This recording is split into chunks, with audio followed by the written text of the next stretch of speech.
Sky Cable TV Kenya, Beyond the Real.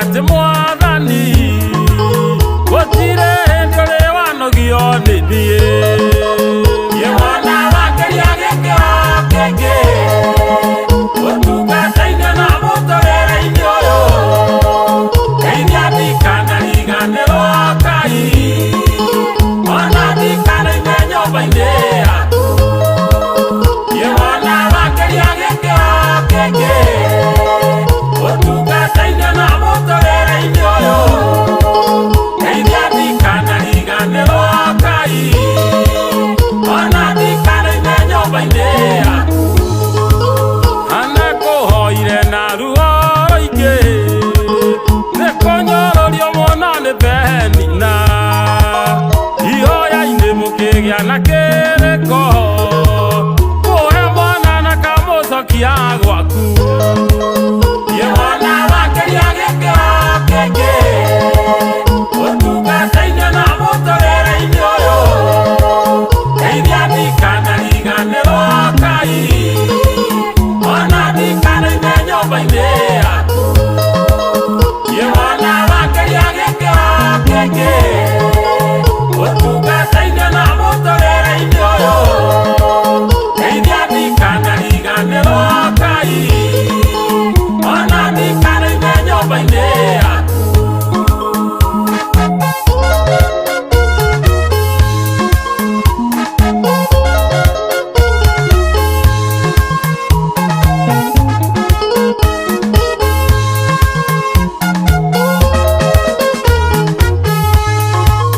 ona nie niturikanire nawe we Ngai wairiko no tacenjagia ũngĩike wendi wa ngoro yakwa Ngai kĩambĩtwo yakwa tahana ye wana wakeria gekero kenge utungataine na mutorere-ini uyu geithia thikana riganirwo Ngai ona thikana-ine nyumba-ini yaku ye wana wakeria gekero kenge utungataine na mutorere-ini uyu geithia thikana riganirwo Ngai ona thikana-ine nyumba-ini yaku gutire uiruo ni ndanona mutorere-ini no tungata-ini uyu no gikeno giakwa ni ati mwathani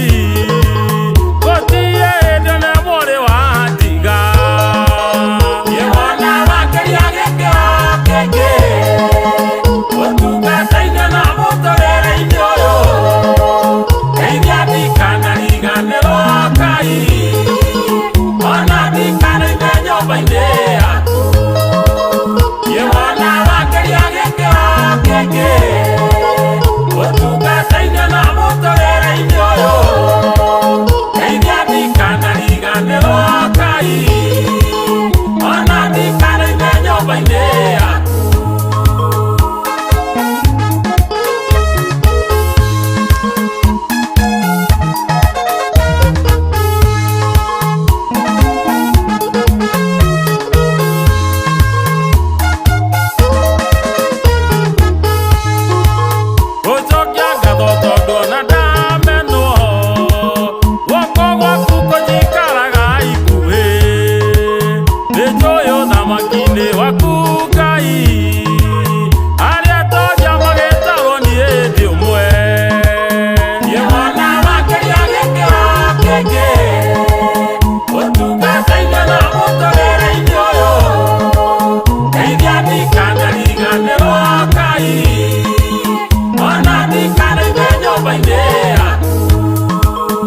Tigia tumehange thimu hiyo.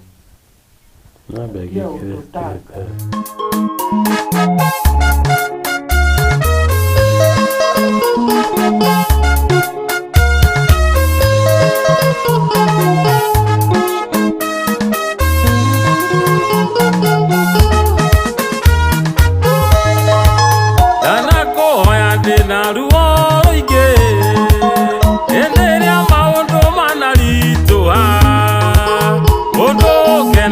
ati mwathani gutire ndore wanogio nithie yona wakeria gekero kenge utungataine na mutorere-ini uyu eithia thikana riganiro yona wakeria gekero kenge utungataine na mutorere-ini uyu Deidadika meriganirwo Ngai ona ndikamenye nyũmba-inĩ yaku we wona wangeria gĩkĩro kĩngĩ mwathani wakwa ũtungata-inĩ na mũtũrĩre-inĩ ũyũ ndikanariganĩrwo Ngai ona ndikamenye nyũmba-inĩ yaku Ani ndakugeithia mũrori wa Sky Cable TV Kenya haria hothe uratwirorera uri muthenya wa umuthi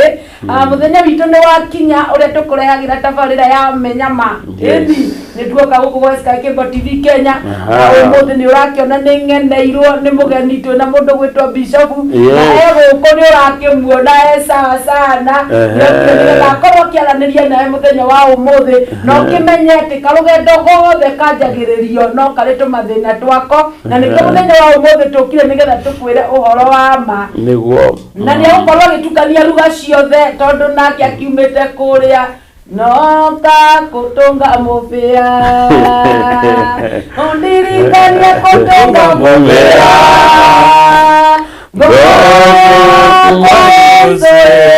kutunga mubia undirikania kutunga mubia kutunga mubia haleluya twani kutunga mubia ni ukorwo agigikumenyithia uhoro umwigie tondu nona ari musimati uguo na gagikira uguo agikirite nitaro wendo athiete agikinya hau na nikuigua tukiuga ndukarakare mundu arathimwo rugendo agereire agikinya hau niarumitwo niacambitio niathanitio koguo ikare mitambo-ini ni ugukorwo ukimenya rugano rwake muthenya wa umuthi rwina Bishop ni mukimwĩ wega ni tikeri ndikeriga maitho Never me. Familia. Neme kabeli Sky Cable TV Kenya. Ndio kile nigetha tukorwo tukiaraniria nake umuthi. Na niwe ndenda kunengera kanya gaka nigetha akorwo akiaria nawe. Acoke akwire no uyu akureheire mwana wakwa wa umatha. Niĩ ngetwo the praiser na ndi guku nginya mathaa maria turikirikia. Hallelujah. Amen. Jithagwo Bishop Soma Gitonga kianyine manjui muno ngoretwo guku kwa kahinda karaihu muno ngitarikiriga maitho-ini ma andu aingi de familia ni njuio na gaigoca Ngai muno twagwo kuria Kasarani Hunters kana witagwo Penene Deliverance and Healing Church na tukigoca Ngai na tuyukiyo muthros na dai kurehera mugeni na ndamuona na mugeni ayukire ni ndalo tukuhanira twambiririe mwana ni twa maroho maitu twaneana kibindi giki mokone maku Ngai ne twaguthaitha Jehova njire urathime mwiroreri wa Sky Cable TV no turathime ni thutha hamwe Jehova tugira tukwaria Jesu mwega reke ikureheria ugoci reke mano mothe tukwa thini wa cino mwathani maikuruki utugi waku thini wa ritwa mwathani Jesu twanacokia ngatho amen. Yes, was praise. Yes. Ndina mugeni ndamuona kwa Phineas Jeru mshugaji na tumete na gekora ihu tumete kuraya ugikinya tuwa hinya witu tuwa hinya wa Ngai tumete kuraya tugikinya Nyondo wa wito Nyondo wa Ngai Numugeni wito rosire Andũ tuke nake tondu tumete kuraihu yes no mũndũ no atwari ũhoro wa kĩhurũko tondu rĩmwe mũtũrĩ no waga kĩhurũko nĩguo kĩhiko no mũhikanie ngeke kũhorera na kĩreke kũhurũka Merikebu nĩ ciahambagwo nĩ Paulo makinya iria-inĩ merikebu ĩkarega kũhorera ĩkahũrwo nĩ huho Mwathani Jesũ mwenyewe na arutwo rĩ maingĩra gatarũ rĩ marĩithia gatagatĩ rĩ gakĩaga kũhorera gakĩhũrwo nĩ mahũbi gakĩaga kũhore mena kĩhurũko maĩ-inĩ rĩ matirakĩona no Mwathani Jesũ kayarĩ toro rĩ we nĩ ahotaga gũkoma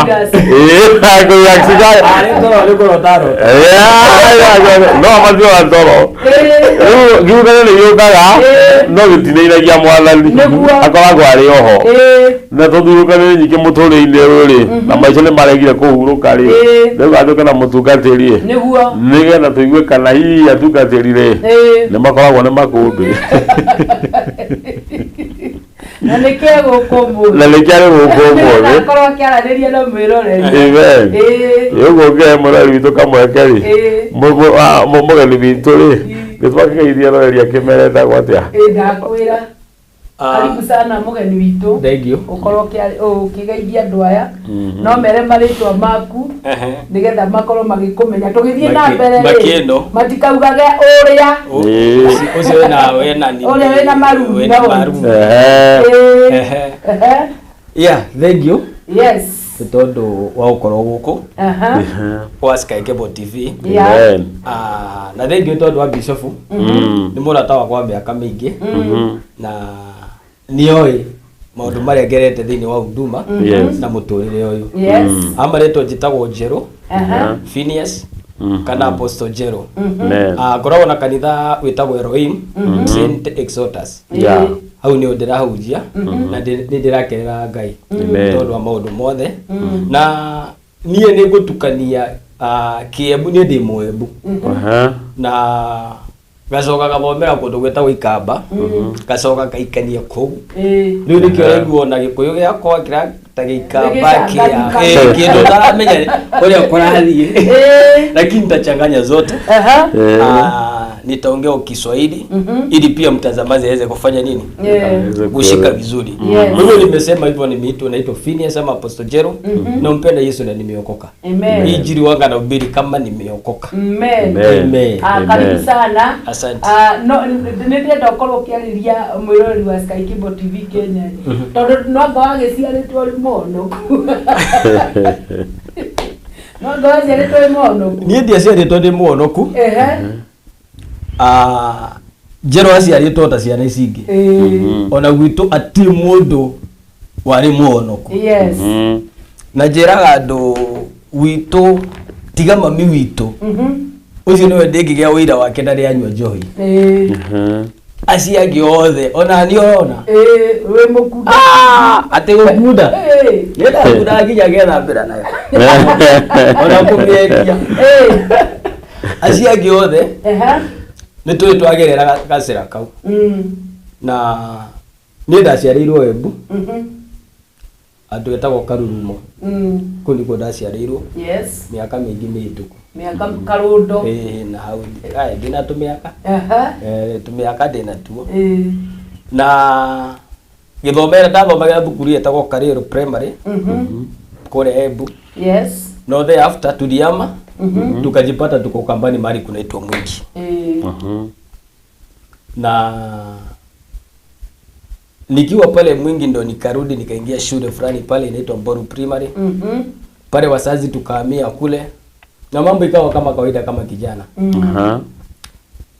Lakini hii maisha haikosangi milima na mabonde na miteremko. Yaani unapatana na mambo mpaka za zingine unajiuliza kweli hii maisha inaendanga namna gani?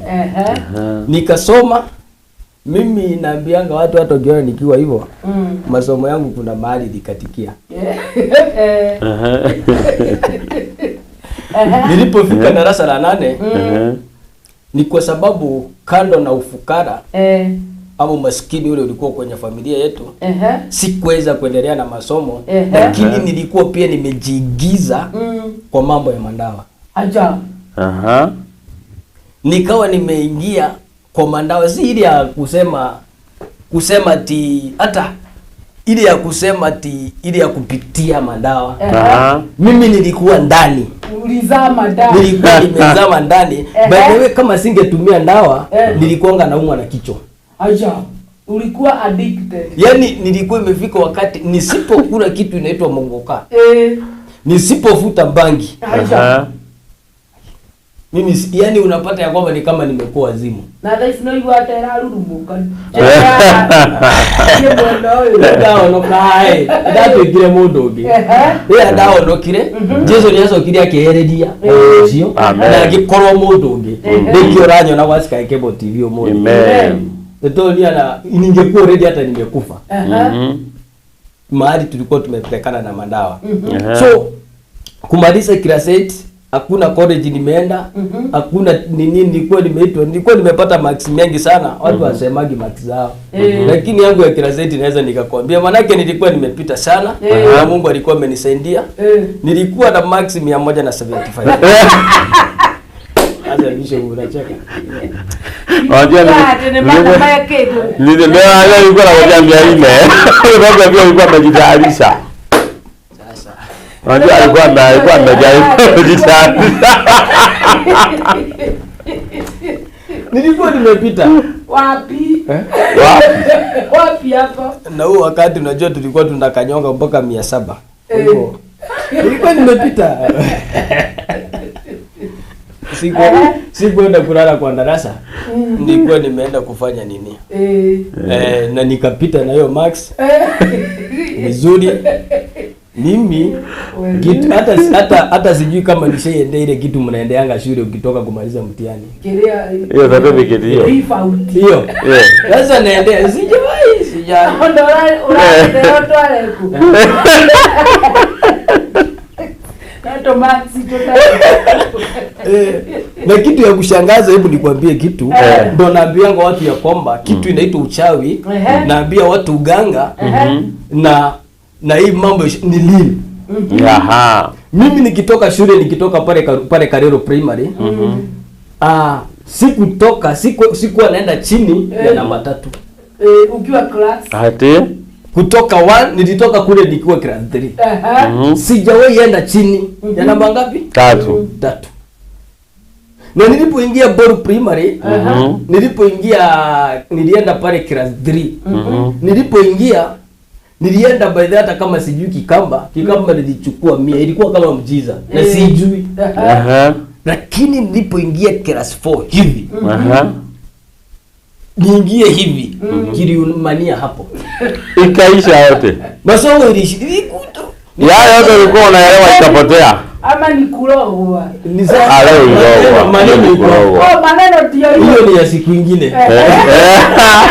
Hiyo ni story ya siku nyingine. Ambayo ndakuja niambie mtazamaji wetu.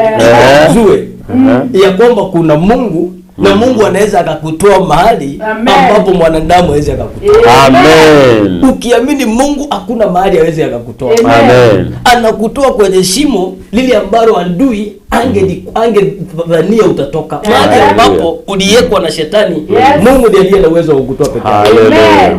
Mwanadamu hawezi akakutoa pale. Lakini Mwenyezi Mungu akiamua anakuchomoa mara. Hallelujah. Amen. Mwanake anaambia watu ya kwamba ile nimejionea, kuna mzee wa miaka 72 hawezi akajionea. Mwanake so nikamaliza na ile marks yangu mazuri sana. Na nikachukuliwa kuna technical ilikuwa hapo ya magadi. Ilikuwa inaitwa sikumbuki jina, manake hata sikutaka kujua sana. Nikaambia mzee, mimi hii mambo sitaki. Hiyo mwaka nilipomaliza class 8, babangu akakufa. Nakumbuka siku moja babangu akiuawa, manake alifanya kuuawa. alifanya kuuawa. Nilikuwa mahali kwa kipanda ya mzee mmoja sitaisahau pale Mwingi. Anaitwa Mudhirongo. Nilikuwa nachonga. Nilikuwa nimeama mpaka nyumbani. Kwani? Bahari tulikuwa tunaishi. Nilikuwa nimeama. Ni kwa sababu by the way babangu alikuwa amerejectiwa. Babangu alikuwa amerejectiwa. So kulikuwa na pia rejection kwa familia. Yes. Nakumbuka nyanyangu, na pole kwa kusema hivi manake saa hii yupo. Ile nyumba alipea babangu kwa ile plot alikuwa nayo, tulikuwa ni nyumba kama hii na imewekwa kariaria, hakuna gate, hakuna mlango, na hakuna nini. Sisi tunalala hapo chini kwa magunia. Wao wametandika kama mattress na hapo.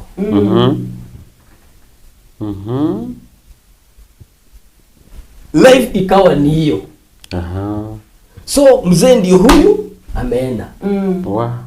Tuko kule Ukambani. Yes. Nyanyangu alikuwa ameenda kujioresha huko. Kama tuseme na mna gani.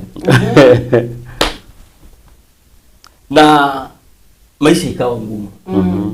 Anza ni kufanya nini? Jero ndio huyo amekuwa mrevi. Jero ndio huyo mambo yake ndio hiyo imechanganyikiwa. Nikaenda nikachukuliwa na mama fulani akaniweka pale Mwingi. Kuweka aje? Yaani kuwekwa, unaona kama vile saa hivi vijana wanatafuta, unaona hii mama.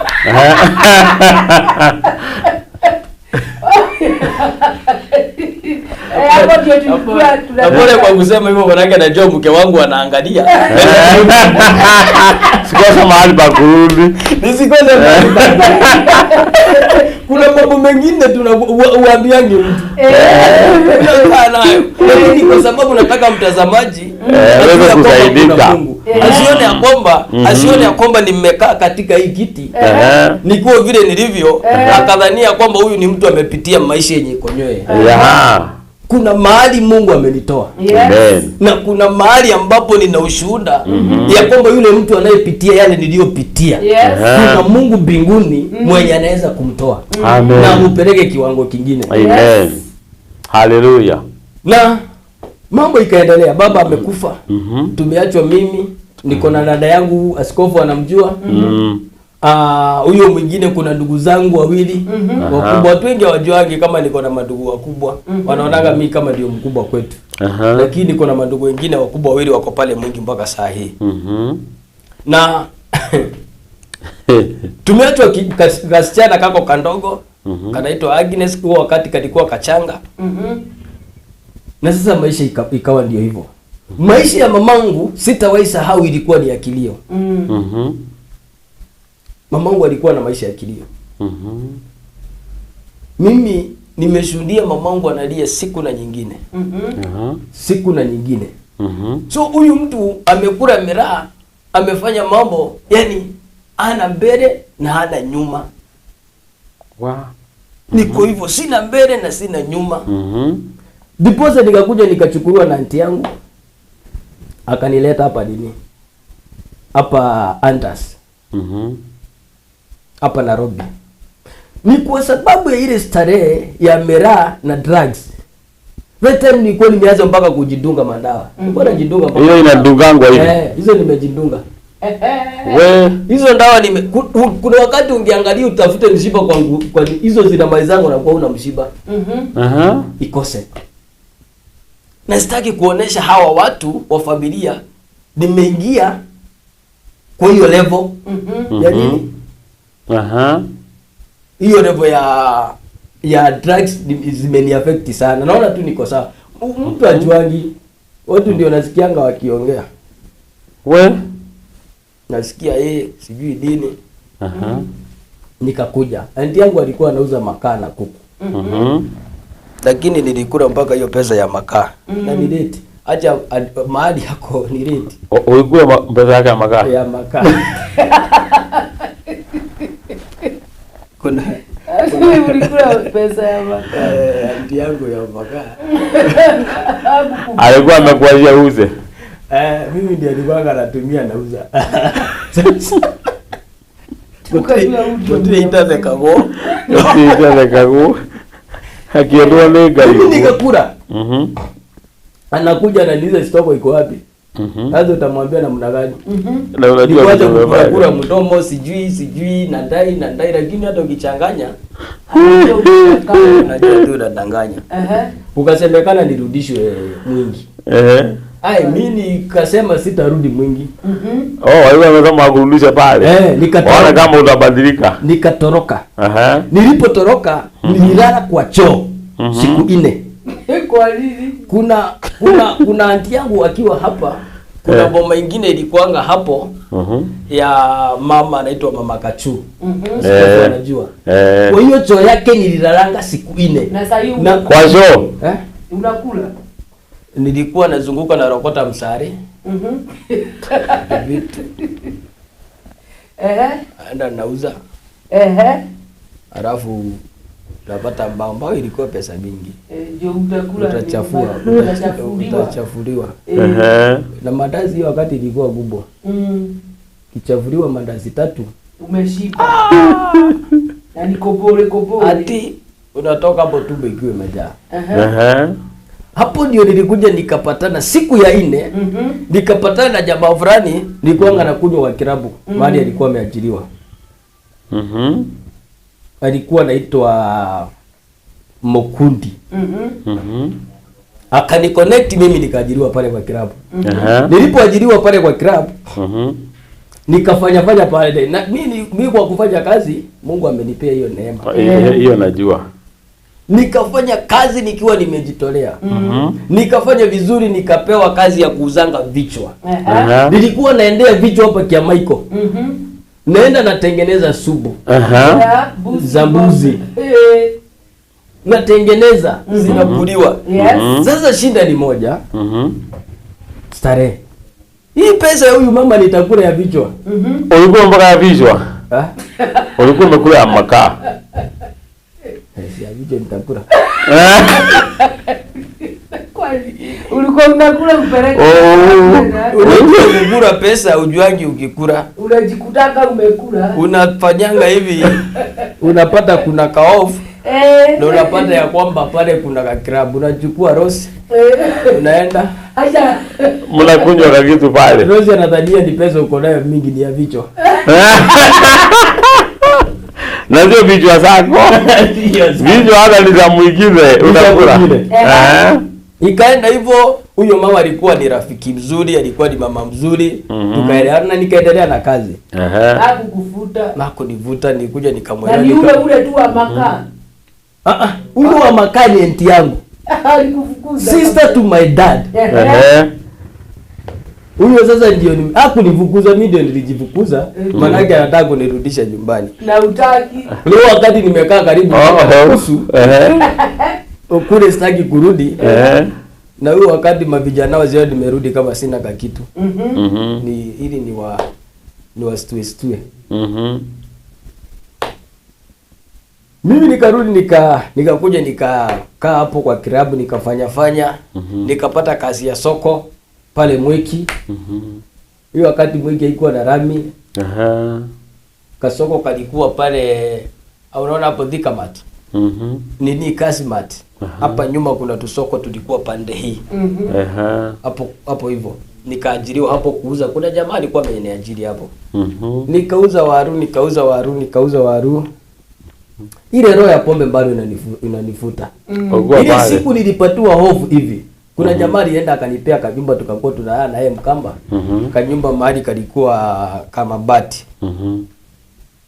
Tukakaa wakati nililipwa kwa kirabu. Ukakunywa yote? Nikakunywa yote.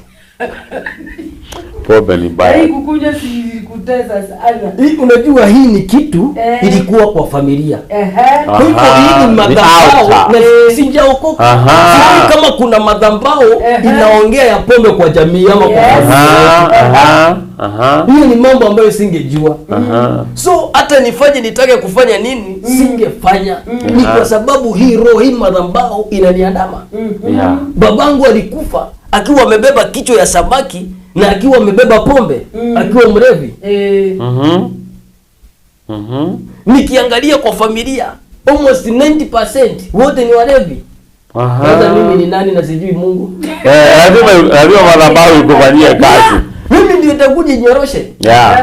Na mimi sasa kumbe naye shetani alikuwa anajua nyota ya hii familia inaweza kuwa na huyu jamaa.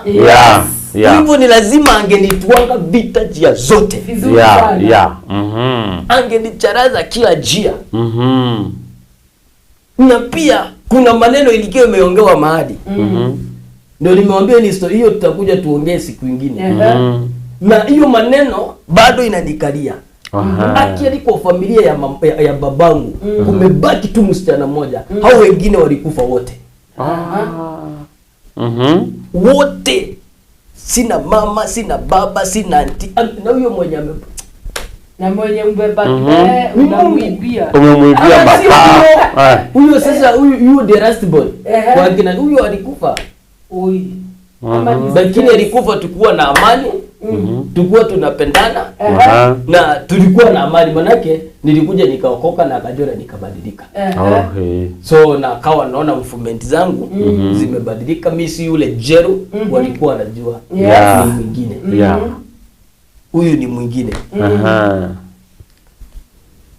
So mambo ikaendelea. Maisha ndiyo hii imenikamata.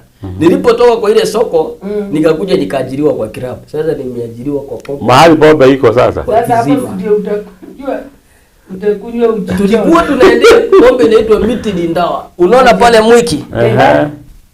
Kabla hujafika kwa reli. Kuna mahali kuna tumbaa hapa. Miti ni ndawa ilikuwa inauzwa hapo. Wewe ulikuwa unauza pale? Wewe pombe unaangalia nilikuwa naenda kununua hapo na kuja kuuza hapa. Unaona hapa Crescent police station mahali iko.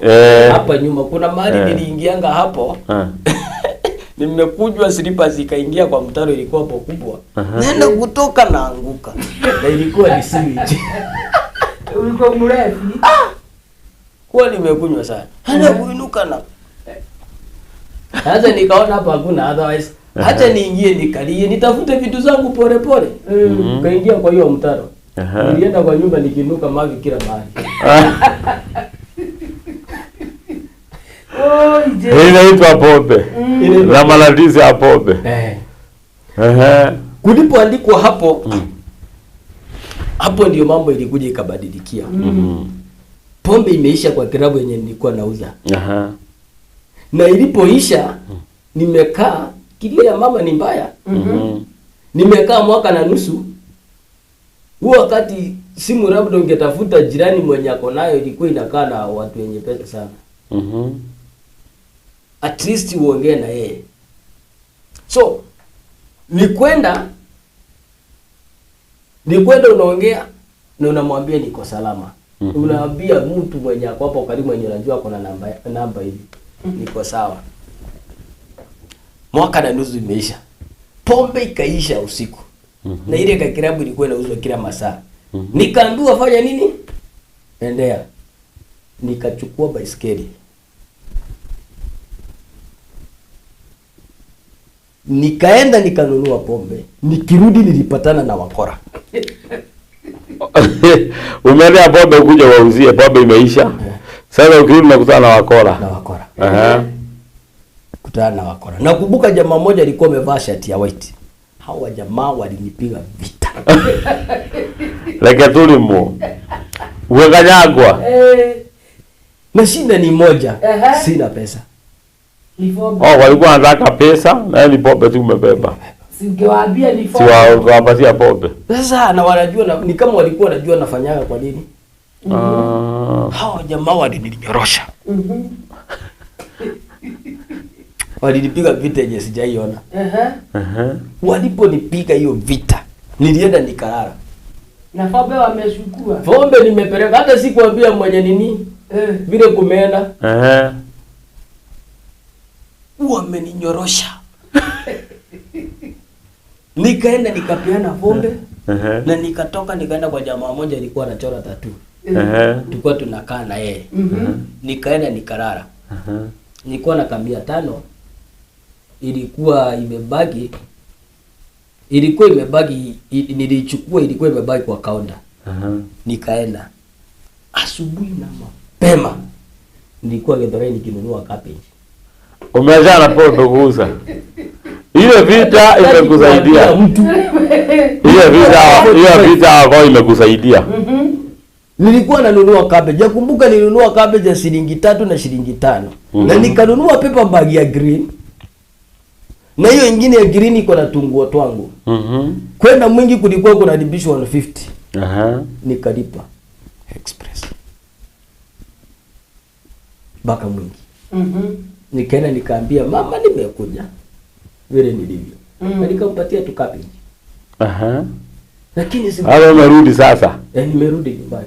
Na sitaki kumwambia ile kitu nimepatana nayo. Sasa ni kuanza maisha tena. Sijaacha kukunywa pombe. Sijaacha kukunywa pombe. Bado pombe na kunywa.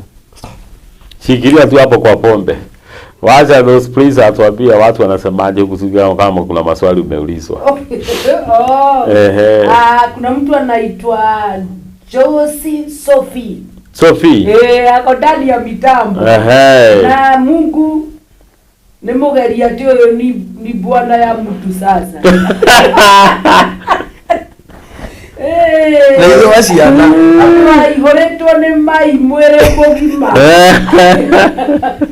Wainokire ku ndio wena eka nyomba twaikaraga aria antas huko niko ndaino kirado niko yani watu walikuanga wananiona wanatoroka. Oi Jehova. Hello praise uliza huyo ndugu mko wangapi huku ndani mko kwa mwanadamu. Usinivaje wa deliverance. Hata nishinde nikimuuliza wangapi. Sahi. Niko sawa. Nilipatana na watumishi wa Mungu hata deliverance ilikuwa kali sana. Basi sasa modelo damse mwale wa ndogo ametabeni na gutheka au hajo ineo kiere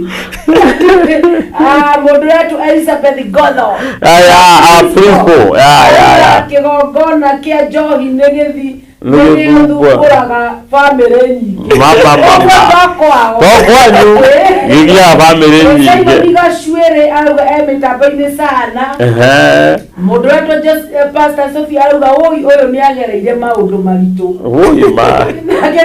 nake gũtusaidia Halo watu wangu mwekuo mono very smart in Royal Blue. Rangi ya utajiri Mungu awabariki watching from Nyeri County. Gaidia mugeni wale hivi. Bishop wekera blue ona mulu sonje fiara orientire. Jovi le. Aulia kae tu maduka mwe nawe. Tazere twekoro. Spirit of God is working. Semure. Ni please follow please follow the blue agi otoka. So this one is otoka. Amen. Ndio mukira please bona ndio ya okale acoka ringi. Ya oka ringi. Niki utana igua githungu giakwa. Kiriko. We have come semure. Kuga gole kuga tuoka twahanda-ine. Semure. Kena kwa kimlekeri tu. Niagikirite. Kageni.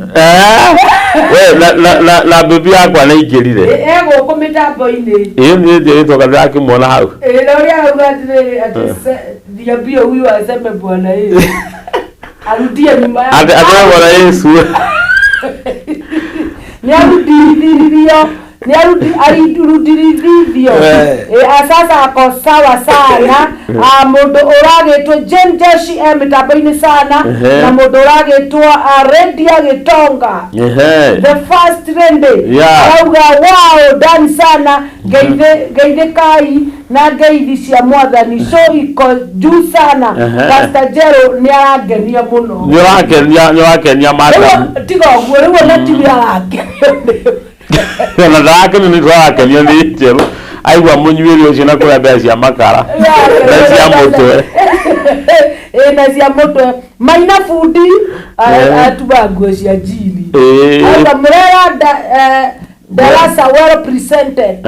So thank you. I rocked in sana na nigekora ngai wa mwakurathime Gatia Karen James Kalweni ukari uria waga ikundo. Kalweni no kono wa ikundo ri twaruni hana ikundo. Usemerera semani watu. Kalweni, God bless you sana. Nigukorwo mitambo-ini ya Sky Cable TV Kenya. Amudete Simon arauga tuned mukorwo-ini ndani. Simon uraciurire. Ni ndiramumenya. Ndirona to wamuera raini. Simon ri.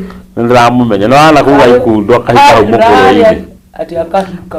Ino thima ora ni amuthuri we. Ko wele kebi. Nile muwe. No ana hau aikundo. Nika alaga kwa kiroho. Naka jara umugo. Ne muthuri mutumia. Lewa kwa muthuri ma muthuri ucio ni muthuri muraria. Na niwe. Ngai. Ndahokike kando muno. Simon aki ucio mutumia ni mutumia mugi. Ahogagira muthe umutikitangana. Njira iria arakigerera Shalon Kalao arauga Ngai ucio ni agereire mathina maingi ni agereire na bado ndatwirite ucio no Shalon arauga Ngai ni ndaraigua horo ni ndaraigua ndeto tabaini sana na by the way tunaangalio mpaka na Wajaluo. Haleluya. Angalio. Watu angalia. Na pastor mmoja anaitwa Kevin ako Nakuru na Mjaluo. Amos Onyango Ward Anyango. Alaga washing wife from Outer Ring Road, Kariobangi South at Diwa Bushari and Cave.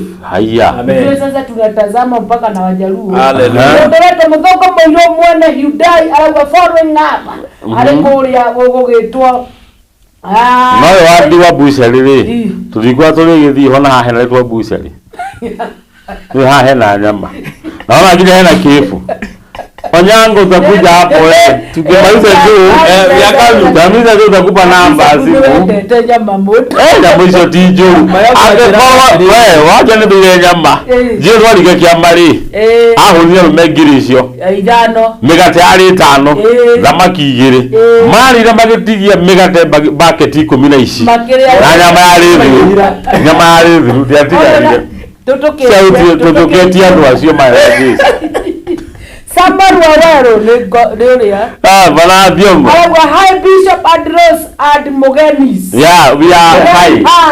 We are high. The moderator Esbon Mwangi alaga watching live from Kahawa Sukari. Orage to Gerard Gitonga alakiwa metabaini sana. James Mogo oyo ndio mo for live. James Mogo. Gonyitibia nice. Doani to bodo ya onokire ni. Ina kania se jiwe kwa sia makala. Nje kidogo tu uso wa pasta ni pasta kota na munene. James Mogo. James Mogo. Unaona nataka utumie. Kana na yeye anaona kama mauti yake kiba. Nichelo ndio sumo.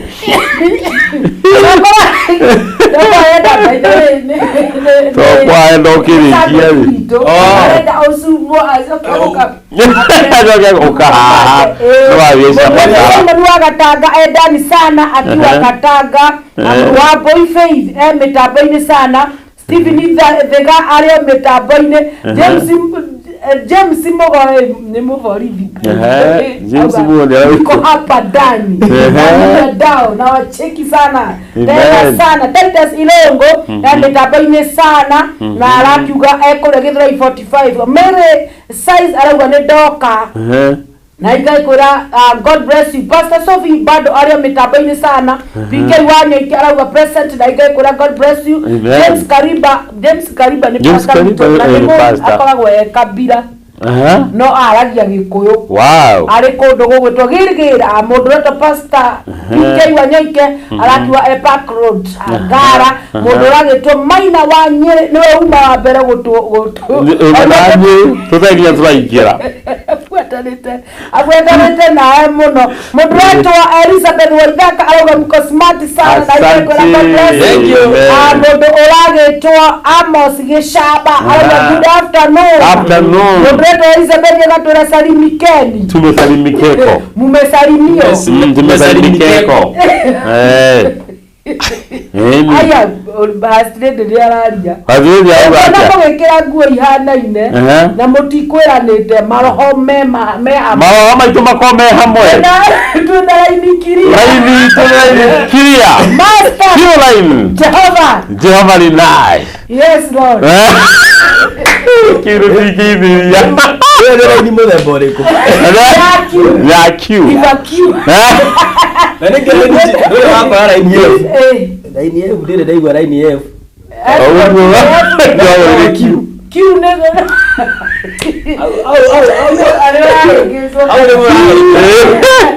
Ukipande au nimeingia nikukoragwo na laini Q. No Evugotire.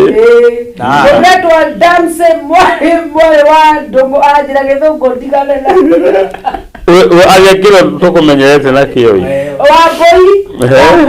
Arauga dance sana na ndireta mundu gwitwo Tata Monica. By Tata Monica. Oya nikagomete.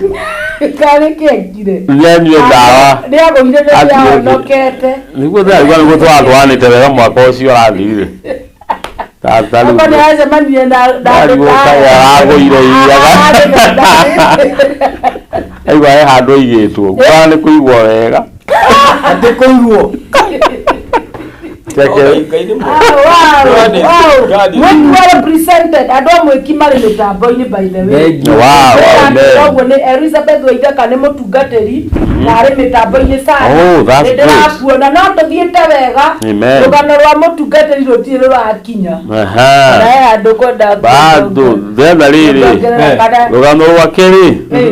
Ni da tumenya atiriri. Nari kindu kimwe turaruta na pastor. Ni arabaga tuthomithia wega muno horo wa kigongona ni kuri magongona ma njohi kuri magongona ma umaraya kuri magongona motharia na ni mathinagia family nima nona riu kindu kimwe komenya ati wona family kwa nyondo makinyua ri na wona ndo magithinika biu ni maranyua muno ri ukamenya that is an altar na kigongona kigia kwa kumomorwo ri ni githinagia kigongona kigia kurwo na kiwe kinyariraga andu tondu pasa na kigongona kiramunyarira au mathukuru emuge ari nginya class 3 akinya 4 githomo gia garuruka tondu kuri ho aingira riu ni kuri na handu shaitani aingira athukia ugo wa mwana ucio na gitumia guthukia ri ni jateretho nigetha agete kanyari uguo kira kwenda kuona atiriri pasa na athomithia wega muno ati thithi Kihuroko nima nige njuge tole ho akihuruko na kihuruko ni yagaga na kaigi muno mwe ko thino wa family kwina ho wa mugia ugira ko personal ya gwo ho ri au mama lama kura embu ari mwana mugi ni nathi ahika ikamba ni gwo ndanyita mathi kura makora gite ari muiku uri ni ikamba uri waikite kundi soso tuzini wa higiri ikamba-ini mwathamira kwinyu twathamira ku moigaga ni gutunywo twatunywo embu mwatunywo mwathi ikamba-ini twatunywo mugunda ni gutunywo twatunyirwo mwatunyirwo mugunda embu mugithi ikamba-ini wathie kuo kiritira kuu ndariteira mwana kumete mugi ukaga namba igiri tatu athambia gukorwo riu ni warambia kuma na thutha out of that ukarundo umwe arundaga kamwe ndokaga namba igiri kuma na kuria thie kana gucenjanirio riu turuga kwati maundu macenjanagio riu ni uria naguo wacenjanirio ugo wake ukineanwo kungi akirengerwo rimu akiandwo ikama maisha mene riu maisha macio njora kora muti make ona yukana getha ngenyo kia form 4 agia class 8 ita maxis yeri icio ici ciake nigatereka atia na arikia kuma hau ri kigongona kire ikambia kumurumirira nikenga ukubuata bwana njeru kigongona nigia gukora nginya waigura njohi-ini woka no thikira akubuata wathi kwendia njohi mikore ikirotiri ikahura ni uyu tuone kana kuma kirabu nige wa muneanire nigetha ahurwo wega anyorocwo ona kana kuma njohi-ini kigongona kiri wira-ini ri nikiruta wira baba gugu akuire anyitite njohi na mboga nikikuita na nyama hata magieta kwa madivish ai na githamaki na nyama na njohi akwe muriu mundu ucio netiga roho ucio akwa uri ho na mundu uyu ni kura woragwo by the way my father ni gwitwetirwo murata wake alimwita nyaga my father atawonyaga rĩu wona agĩtwo thĩinĩ wa gĩbande mwendo ai ya baba hiyo ni story ya siku nyingine wina maundu maingĩ ena maundu mawe nĩ gũtukangaga mũndũ na tondũ gũkaga ikakwenda gwĩtwo rĩngĩ ũyũ athi ũguo wina maundu maingĩ ũyũ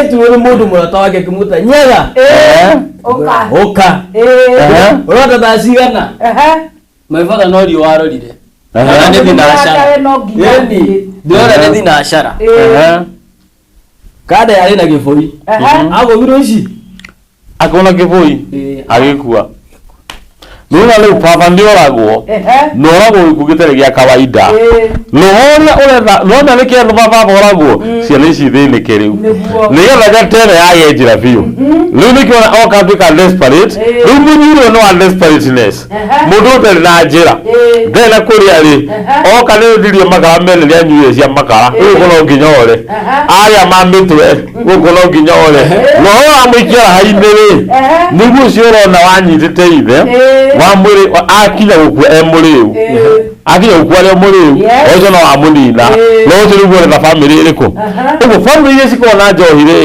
andu so makoro kumamenye maundu mati ma kawaida makoro he roho uri after family na kigongona wa family ya na kigongona kĩa tigithire kimunyore gukiandwa ngai moke meke igongona ri guka muthinjiri ngai arie ri kigongona kĩa kimomoroke here ri kigiaga andu nginya rucio rwa keri rwa gatatu na rwa kana itigane kia ni na andu kugiaga family ithiraga uguo oka mundu mugi biu na andu ni ogi biu magacoka magarike na njohi yothe na micii kaharagana tikatho anyita so kithika gugua na atiriri muturi na wa Kihuroko na mutware no wagire Kihuroko na tondu wagire Kihuroko ni ande guthomera mandiko maria auwe nginya baone makiagite thiini wa ibuku ria Akorintho wa keri mugwanja ri Akorintho wa keri mugwanja ri laini ya keri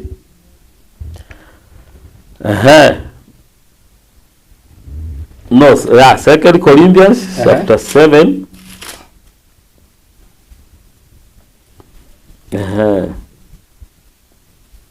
5 yeah 5 7:5 tazama na githweri na githweri tazama leo ni wa Korintho wa keri 7:5 ithano kwa maana hata tulipokuwa tumefika Mekodesia mili yetu haikupata nafuu bali tuliteseka kote kote nje palikuwa na vita ndani ofu. Haleluya, hiyo peke yake. Igeu ati ona dua ukinya Makedonia tutia huru kile ona hanini amukwa ina mathina kundu guothe ni twai na inegene na andu na ngoro citu ni ciari na guoya. Amen. Tulipofika Makedonia sio jero peke yake alikuwa sio jero peke yake na huyu ni mtume Paulo anaongea haya maneno. Paulo ameokoka, ameanza injili, lakini anasema kwamba tulipofika Makedonia. Hebu kidogo Bishop, tulipofika hivyo hakuwa Paulo peke yake, walikuwa wengi walikuwa katika hayo masumbuko. Exactly. Tulipofika Makedonia, tulipofika hatukupata amani, hatukupata pumziko, hatukulala, tuliteswa nje na ndani. Na saa hii tunapo hebu nikwambie kitu, hata ni hivyo umesoma hii maandiko saa hii kuna mtu anatutazama hapa hawezi pata amani. Kuna mtu unampata kwa klabu anakunywa usiku wa manane, si ati ana kwake, mimi sikuwa na mahali ya kwenda. Huyo mtu ni vile hana amani kwake. Huyo mtu ana pumziko kwake. Yaani shetani amemkamata. Kuna vitu ambazo wanga zinafanyika katika maisha ya mwanadamu unadhania ni kitu cha kawaida. unakosa pumziko. Hakuna kutulia. Hakuna. Gutire kihuroko. Na hii kitu inapokufuata hata utoke hapa uende Amerika. Inakufuata mpaka huko. Inakufuata mpaka huko. Watu ya kwamba Mungu akuumba ardhi nusu. Akaumba Kenya. Akaenda akaumba Amerika siku nyingi.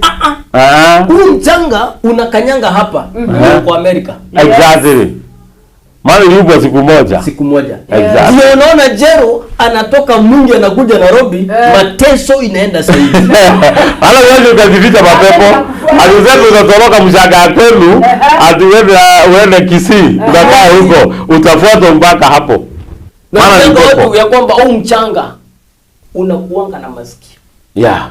Na ndio unaona waganga wanapoenda kufanya sarakazi na mambo yao wanatumia enda uchukue mchanga, ukitaka kuzika vitu wanaweka kwa mchanga, wanauongeresha. Wanauongeresha. Na wanapouongeresha kile ambacho umeambiwa utasikia. Huo mchanga utasikia. Na unaposikia ni mtu wa Mungu akuje naye aongee kinyume ya yale maneno. Mchanga yale maneno yaliyoongewa uweze kukombolewa kutokana na hiyo maneno. Exactly. Lazima akuje kuhani. Hata ufanye nini? Lazima kuhani akue. Kuna mtu anakuuliza, unajua bado hujawaelezea. Wanataka kujua wakati ulipitia hayo yote ulikuja kuokoka aje? Tuambie, maana tulikuwa kwa pombe. Tuambie, tulete hapo tuambie. Akiingia kwa neno, alikuja kujua. Watu watanisumbua. Wanangojea hiyo. Mimi nataka kwanza tujue kwamba watu wanakosa pumziko. Na Paulo alikosa pumziko. Sasa tuelezee ulikujaje katika wokovu? Nimenunua cabbage. Nimeenda nimepelekea mama. Mama kuna mahali alikuwa amejengewa kanyumba. Pale mwingi baada ya baba kukufa, watu walikusanyika tu pesa twa matanga. Kuna kashamba tulijengewa, tulikuwa tumepewa pale. Hata kama finally kaliuzwa pamoja na makaburi ya mama na baba. Tutaongea maneno. Sasa hakuna otherwise. Mimi ni kwenda kukaa kwa hiyo nyumba. Kuna kanyumba kangu nilikuwa nimejenga hapo kando. Lakini kukinyesha. Kukinyesha tu hivi. Mvua inanyesha mpaka kwa kitanda. So ni lazima niende nikalale kwa ile ya mama. Nikakaa. Nilikaa kama miezi 3. Ndugu yangu mkubwa ninayemfuata anaitwa Monene. Ikawa na yeye ameenda Garissa. Ameenda pale Garissa. Alipoenda pale kukasemekana sasa kuna kazi ya mjengo huko, mambo kama hiyo, tulikuwa tunalipwa kwa siku 150. Mtu wa mkono. Mimi nikaenda pale. Kitu wanga nashukuru Mungu na kuanga na kibali. That is true. Kibali na hiyo najua. Mungu amenipa kibali. Nilipoingia Garissa, nikaenda, walikuwa wamekomboa, walikuwa unajua Garissa watu mkikomboa kanyumba hata ni watu 10 haina shida, manake usiku mtarara nje ya joto. So ni kanyumba kalikuanga choo ikafunikwa. Ikafunikwa sasa ni kuweka mattress. Kale kachoka unafunika shimo. Unaweka mattress unalala. Ndio tulikomboa. Ilikuanga 300 na ilikuanga inakosekana. Kwa hivyo nakaa kama 600 nilikuwa nalipa pesa nyingi. Kwani watu wanapitia nyumba kwa pesa. Ndio wahubiri wanabitianga. Na sio tunanyesha kama kwa wananyesha. Yake nasikia ilikuwa inanyesha. Sasa nimeenda Garissa. Na Garissa umeenda kufanya nini? Garissa nimeenda kufanya kazi ya mjengo. Imepatikana Garissa? Kutoka mwingi all the way to Garissa. Na nikaenda nikakumbalika sana. Nikakumbalika ikawa niko level nyingine. Baka sasa nikajua kazi ya mbao. Hapo ndio nilijulia kazi ya mbao. Yule jamaa aliniunganisha. Alikuja akawa yeye ni kama foreman. anachukua makazi, tunaenda tunafanya, akili yangu inakuanga sawa. Mimi nikaingia, nikajua kufanya roofing, hakuna nyumba zinge roof hata saa hii. Kupiga tiles, nini, mambo mingi. Mungu akanisaidia. Bado ile roho ya pombe iko. Hujaacha kuku. Haijakuacha. Wameenda Garissa, najua watazamaji kuna wenye wameenda Garissa. Garissa kuna mahali kunaitwa Mororo. Kuna pikangwa pombe inaitwa makore. Hiyo makore ya white. Na tulikuanga tunaikunywa tukiambua nini? Imefanya nini? Imewekwa suruali zingine huko ndani. Nisikia kitu kama hiyo ati unakunywa sasa utafanya nini? Juu umefungwa. Sasa ndio niokoke. Hapa ndio kisanga iko. Ndio niokoke mara ya kwanza. Hii sasa niko ni mara ya pili. Ndio sasa niokoke mara ya kwanza. Uliokoka mara ya kwanza. Nikagonga. Na kuna ingine ya pili. Ukagonga chini. Hiyo ya kwanza uliokoka aje? Ni ukiwa wapi? Ukiwa Garissa. Nikiwa Garissa. Kaokoka ilikuwa kadi. Uliokokea kanisa ama ilikuwa aje? Uliokoka kwa kanisa ama crusade? Ama ilikuwa kwa kanisa. Sasa tumeenda tumekunywa. Tulipokunywa kuna jamaa rafiki yangu alikuwa anaitwa Musioki. Lakini alirudi akafungwa na akaachiliwa miaka. Alikuwa amefungwa 28 years. Na akaachiliwa. Tukaenda tukagonga pale Mororo. Huyu jamaa Musioki alikuwa na girlfriend. Kuna jamaa anaitwa Juma. Na yeye alikuwa anataka huyu nini? Huyo girlfriend. Naona vita. Sasa tumekunywa. Huyu jamaa amepita na yeye. Huyu anataka kunyang'anya huyu. Yeye anataka huyu mwanamke. Okay. Tulipokunywa sisi tukaenda tukalala nje. Hata nilienda kwa huyo jamaa. Tukalala nje. Usiku kitu saa 8 sitawahi sahau. Huyo jamaa anaitwa Juma alikuja akaruka juu ya fence. Akaingia kwa ile plot. Mai mlikuwa mnaishi pale. Tulikuwa tumelala, akapiga yule jamaa teke. Ndio amechukua girlfriend ama? Wewe acha vita ianze. Acha kagongano. Sasa wanagongana Juma na huyu jamaa. Ni rafiki yangu. Wewe wanagongana uko wapi wewe? Mbadi rafiki yako? Agongwe. Nikakaingililia. Mkaanza kuchapana nyote. Yule mwenye alikuwa amegongwa na tetea akatoroka. Mimi mkabaki na huyu. Acha kasonge. Sasa wewe unapigana mimi na sasa sinatetea yule mwenye alikuwa anatetea na mzana ako wapi huyu sasa? Mzana atako kwake. Sasa ni kwa sababu nimeingililia vita na huyu ametoroka. Huyu jamaa akamwambia kuja mwenzako ameenda. Kalinyora changu masaa mangapi? Ipo yule jamaa nikamweza. Lakini kwa jamaa kenye nguvu. Nikamweza. Kuna mawe ya gym tulikuwa tunainua.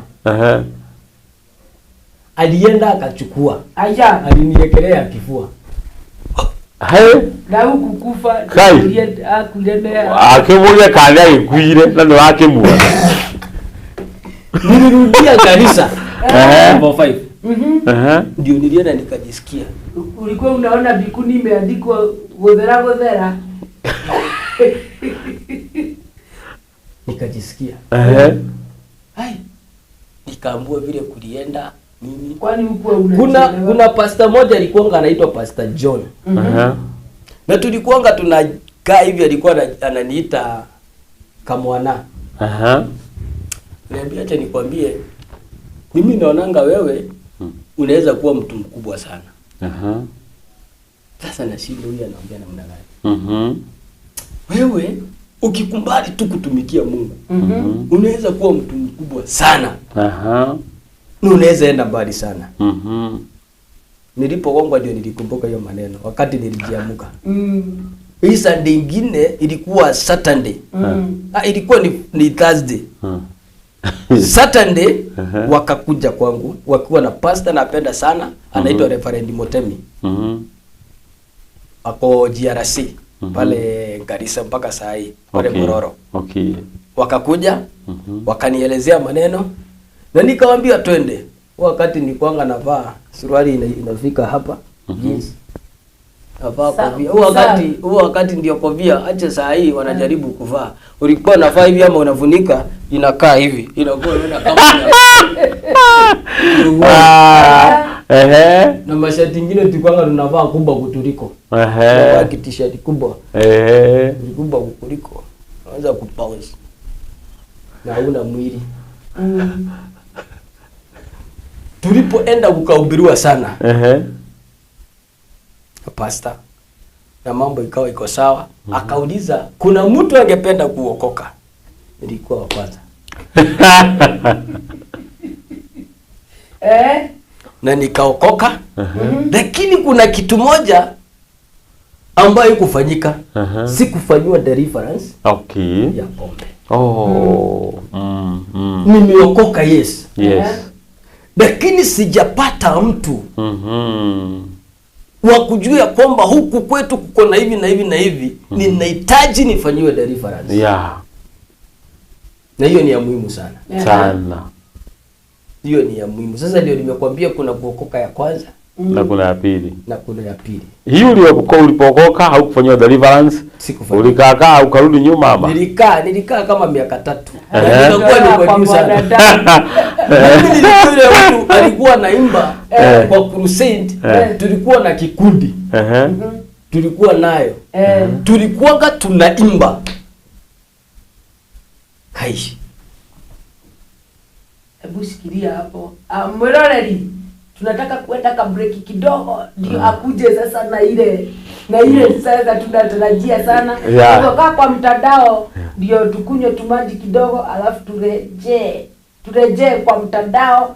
Na ninajua mtakuwa mkisikiliza vile tunaendelea na kusema endelea na kukaa kwa mtandao wa FB, na pia uandike message zako, utuandikie, ushare kwa watu wengi, uingie YouTube, basi ubonyeshe kidude.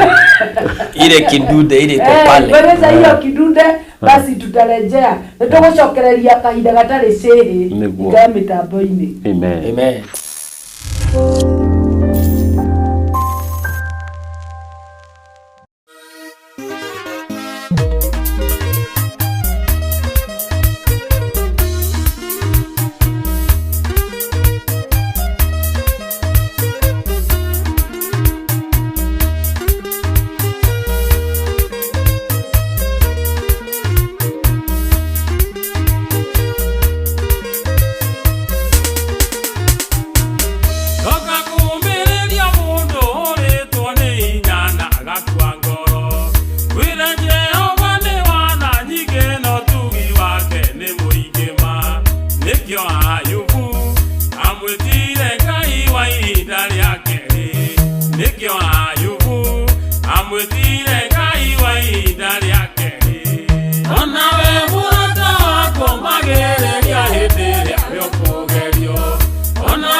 Ona we murata wako magere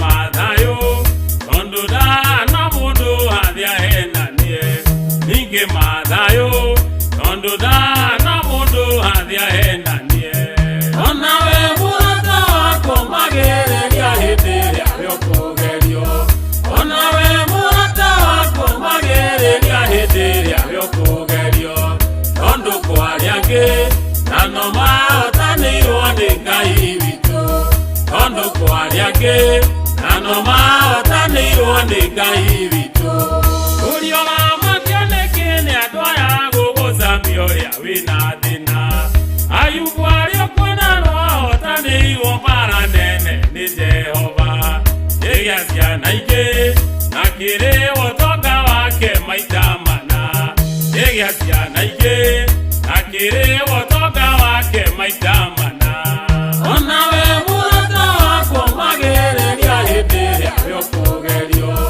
ona we murata wako magereria hĩndĩ ĩrĩa bĩũkũgerio tondu kwariange na no mahotanirwo ni Ngai witu tondu kwariange na no mahotanirwo ni Ngai witu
magereria hĩndĩ ĩrĩa bĩũkũgerio ona we murata wakwa magereria hĩndĩ ĩrĩa bĩũkũgerio tondu kwariange na no mahotanirwo ni Ngai witu tondu kwariange na no mahotanirwo ni Ngai witu wow nĩ njũĩ ũrĩa mĩtambo-inĩ bado ya Sky Cable TV Kenya nitwacokereria nigetha tukorwo tukiaraniria nawe muthenya wa umuthi na ni njui Ngai ya gukorwo akimwika maundu mega ona mautugi nirakiigua mundu ugugitwo jeru maundu mari akigereire maundu maritu na mangi urakiigua mitheko ni wa ma na maundu makigeragirwo ni mundu maundu makigeragirwo ni andu na ungiaga kuhotana mathina-ini mau na nikio raigua ona we murata umiririe mathina mari uragerera ni kwa sababu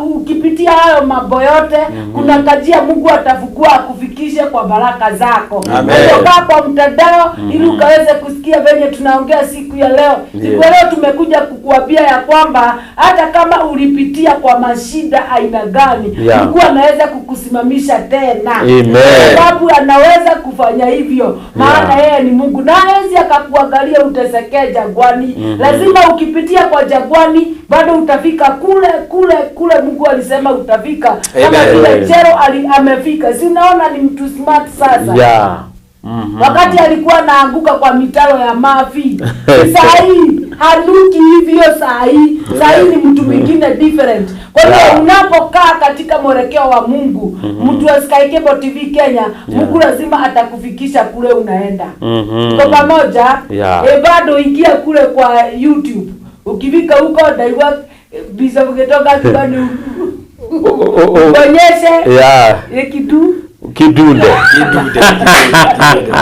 inasikiza hili iko na majina pana hapo mtandao. Na ukikaa hapo kwa mtandao basi tutakuwa tukipelekana na wewe vizuri na bado tutaendelea na kukujenga usikie vile kuna sikiagwa na wengine wengine wanapitia wengine wanapitia sikia ya Bishop Gitonga na Saidi ndio huyo anafaa suti ya surutani oyo kamita na drive. Ukisikia anasemanga nyumba ya 600 hapo anaweza. Na wewe sasa unasema ya 1500. Umejaribu. Huyu 600 na ilikuwa inakosekana. Ni kwa sababu Mungu alikuwa na kusudi jema. Kama vile ako na kusudi jema kwa maisha yako, utaenda bali ukisikiza maushuhuda yenye tutakuwa tukikuletea kwa hii ya show ya ujua ukweli. Ukweli wa huyu anatuletea hapa. Unasikia hata kuna mengine bibi yake hajui. Anakuwa mshangao kama vile anakuwa naye. Kwa pamoja, kwa utuendelee ndio atupeleke pale. Sasa ulikuwa umeokoka mara ya kwanza. Nimeokoka. Na nimeingia katika tumeform mpaka kikundi. Tumekuwa ibaji na tunaenda mpaka kwa mikutano, tunaimba, Mungu anaonekana, lakini kuna kitu moja ambacho hakikufanywa. Gani hiyo? Sikufanywa deliverance, niweze kutolewa ile madhabahu iliyokuwa imenifuata, ambayo ni madhabahu ya pombe. Na zile roho zilikuwa zinaandama maisha yangu. Kwa hivyo ni kwa sababu hii ni kitu inaongea. Naambia watu ya kwamba madhabahu uongea. Exactly. Na inategemea ni madhabahu gani inaongea katika maisha yako. Exactly. Hiyo kitu haikufanyika kwa maisha yangu. Mimi naona ya kwamba nikiimba, nikiruka, nikifunga mambo bado iko sawa. Nakumbuka kufunga kwangu kwa kwanza, tulifunganga siku 3 dry. Siku 3 dry.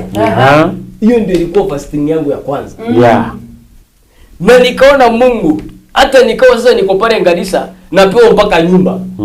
Naweza chukua nyumba enda usimamia hii. Sasa hiyo ni ule wokovu wa kwanza. Ule wokovu wa kwanza huo. Bado ulikuwa umezama kidogo. Miaka 3.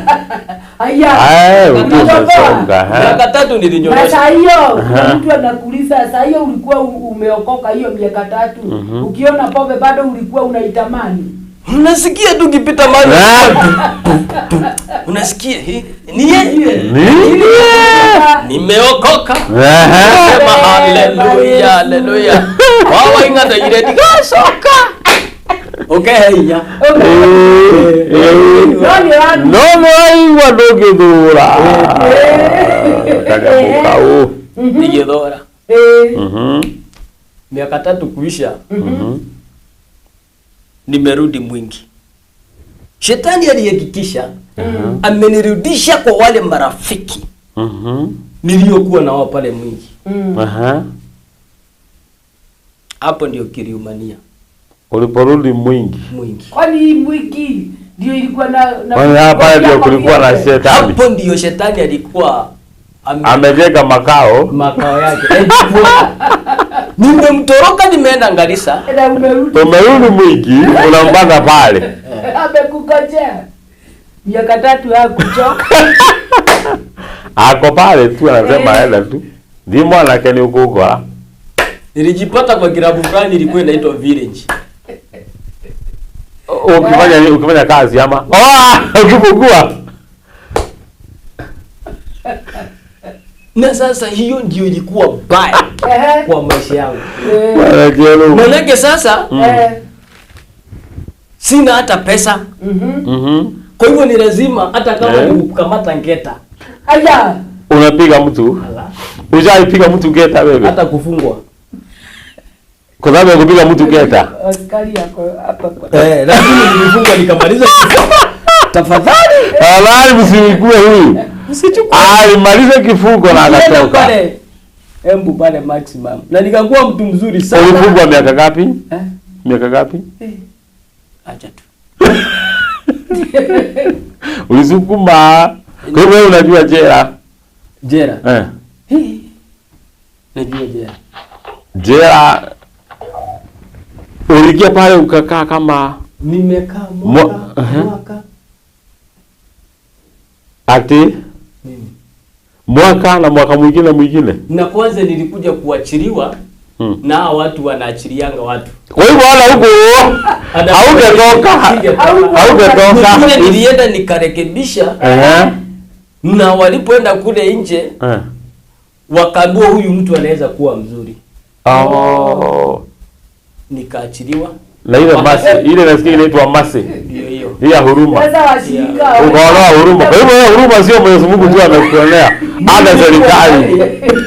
Isipokuwa kazini yangu moja alikuja anaitwa Wawera. Na kama unaniangalia Mungu akubariki sana. Hapo kwa mitandao. Wawera. Mungu akubariki sana. Nakumbuka nikiwa pale Ebu Medium. Ulikuja kuniona. Mungu akubariki. Na washirika au walikufikisha hizo zote. Unajua sasa nimetoka kanisa. Ama walikutangaza kwa kanisa. Hawakujua sasa nimetoka. Alikuwa ametoka Garissa. Na mali alikuwa amejulikana ameokoka ni Garissa. Lakini hapa mwiki hawajui kama ameokoka. Ndio maana ilikuwa rahisi kwa kuingia. Anapigia simu anasema. Reverend akipigia simu anasema amen. Na uko pale Ebu. Atleva ndio akinipigia simu anasema amen. Amen.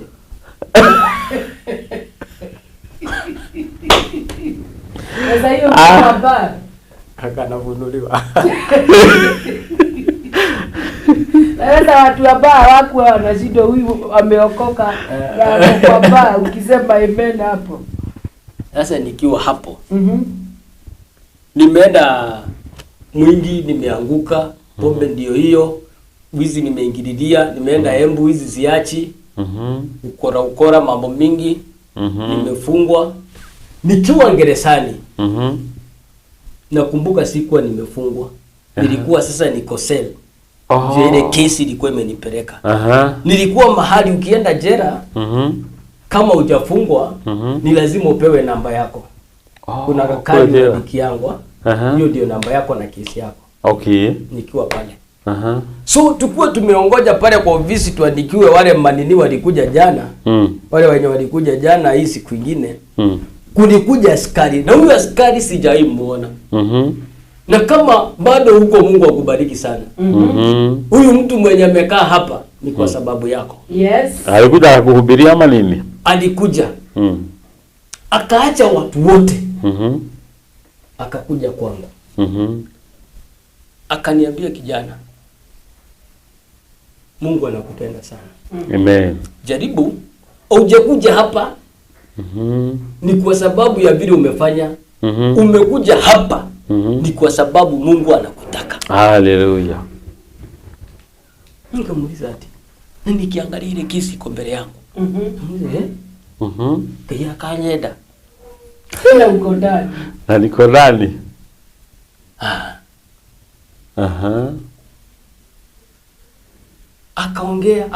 Akaongea. Nikasikia huyu ako na point. Na akaniambia si unaona watu wote ni karibu 100. Mbona nimekuja kwako? Aya. Ni kwa sababu Mungu amenituma Haya. kwako. Wow. Amenituma kwako. Nikamuuliza amekutuma? Sasa anataka aje? Anataka umrudie. Nikakumbuka ulikuwa kwa Mungu. Ukatoka. Na sasa nikuulize, ukiwa unajua umeoja maisha ya dunia kwanza, alafu tena ukakuja kwa Mungu. Hiyo miaka 3 ulikuwa unasikiaje ukiwa umeokoka? Kwa Mungu ni kuzuri. Amen. Na nilikuanga na heshima. Lakini wakati nilianguka heshima iliisha. Nilikuanga na heshima. Hakuna mahali, nimekwambia mimi ni mtu ambaye Mungu amepea kibali. Hakuna mahali sikuwa naenda. Lakini wakati nilianguka, neema kwisha. Alumagone hiki. Unaanza kutukana mpaka na VP. Unajua mtu anatukana mpaka na VP. Huyo mchungaji aliponiambia hivyo nikakumbuka, nikamwambia niko hapa. Wengine walishangaa. Magoti nikakula topa. Aya. Hapo. Huyo polisi alikuopea sasa wokovu sasa. Wow. That's good. Nikaenda, nilikuwa nimechapwa. Sasa umefunguliwa. Wapi? Hata kama umeombewa. Unafunguliwa na nani? Kwani hakuona wewe umeokoka? Vitunguu unasikianga maaskari wakipika na huko.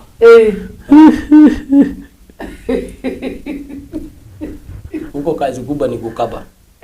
Kufanya nini? Kukaba. Mkipigwa mahesabu. Nasikianga wakisema anakafa. Na unajua jera si kama kwa mashule. Unaweza patana tu na askari yako na mamudi zake. Pia. Unapigwa na mwanaume na wewe ni mwanaume. Unamwangalia unamwambia pole afande na hujafanya kitu. Lakini saa hii nadhania kutoka wakati wa Kibaki mambo imebadilika. Mambo imechange. Wow. Si kama Bwana kwa umefugwa mbele ya Mwai Kibaki kuingia katika uongozi. Hiyo wakati lakini hakuwa, unajua Michuki ndiye alibadilisha. Wakati Kibaki ameingia, lakini Michuki amekuja kubadilisha, like I think ni kitu 28 to 7 alibadilisha. Haya, sasa umeokoka. Nimeokoka. Na bado uko ndani ya Yesu. Niko ndani. Kwanza saa hiyo naokoka na nimepewa 14 ya kwanza, alafu kuna ya pili ya mission ndio nafaa kwenda. Nikakaa huo mwezi na niliporudi nikashikana kule jera, kuna kuanga na watu wameokoka nini. Nikashikana na wao na tukaanza kuhubiri. Akio ninaambianga watu wakati wa kwanza kuhubiri, I think nilihubiri jera kwa watu 2. Walikuwa wananiita Pius Muhimu. Wakiokoka hawaachilia gusi wanafaa kuachilia. Una nani? Wewe ndio umeokoka, sheria hizo wanaweza tumia hiyo mbinu. Sheria haitambui wokovu. Wokovu ni roho. Lakini mwili ndio ulifanya makosa. By the way, nikanyorosha injili pale. Nikaenda, nilikuwa nimepewa gain moja na itango ya bricks. Mungu akasaidia, nikatoka huko nikakuja nikawekwa jikoni. Nilikuwa napika chapo prison. Oya. Nilikuwa nafanya. Ulikuwa kazi ya chapati huko. Pale canteen.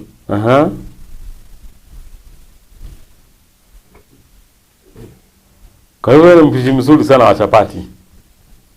Kwa nyorosha pale. Unga moja nilikuwa naambiwa nitoe chapo 40. Unga moja. Kana vinyangwa hivi. Ukitoa zingine ziko juu ni zako. Haya. Kwa hivyo nilikuwa natoa karibu 45. Na ni kwa sababu nimepewa hiyo nini, singekataa. Ili niuze 10 hivyo. Hata hiyo ziko juu utauzia wale. Nilikuwa naekewa hapo kantini, ufai kuruhusiwa kukaa na pesa kwa jera. Hata ukiuza itawekwa tu hapo. Itawekewa. Na hiyo ndio ilifanya nikanunua kiatu moja nilitoka nayo jera.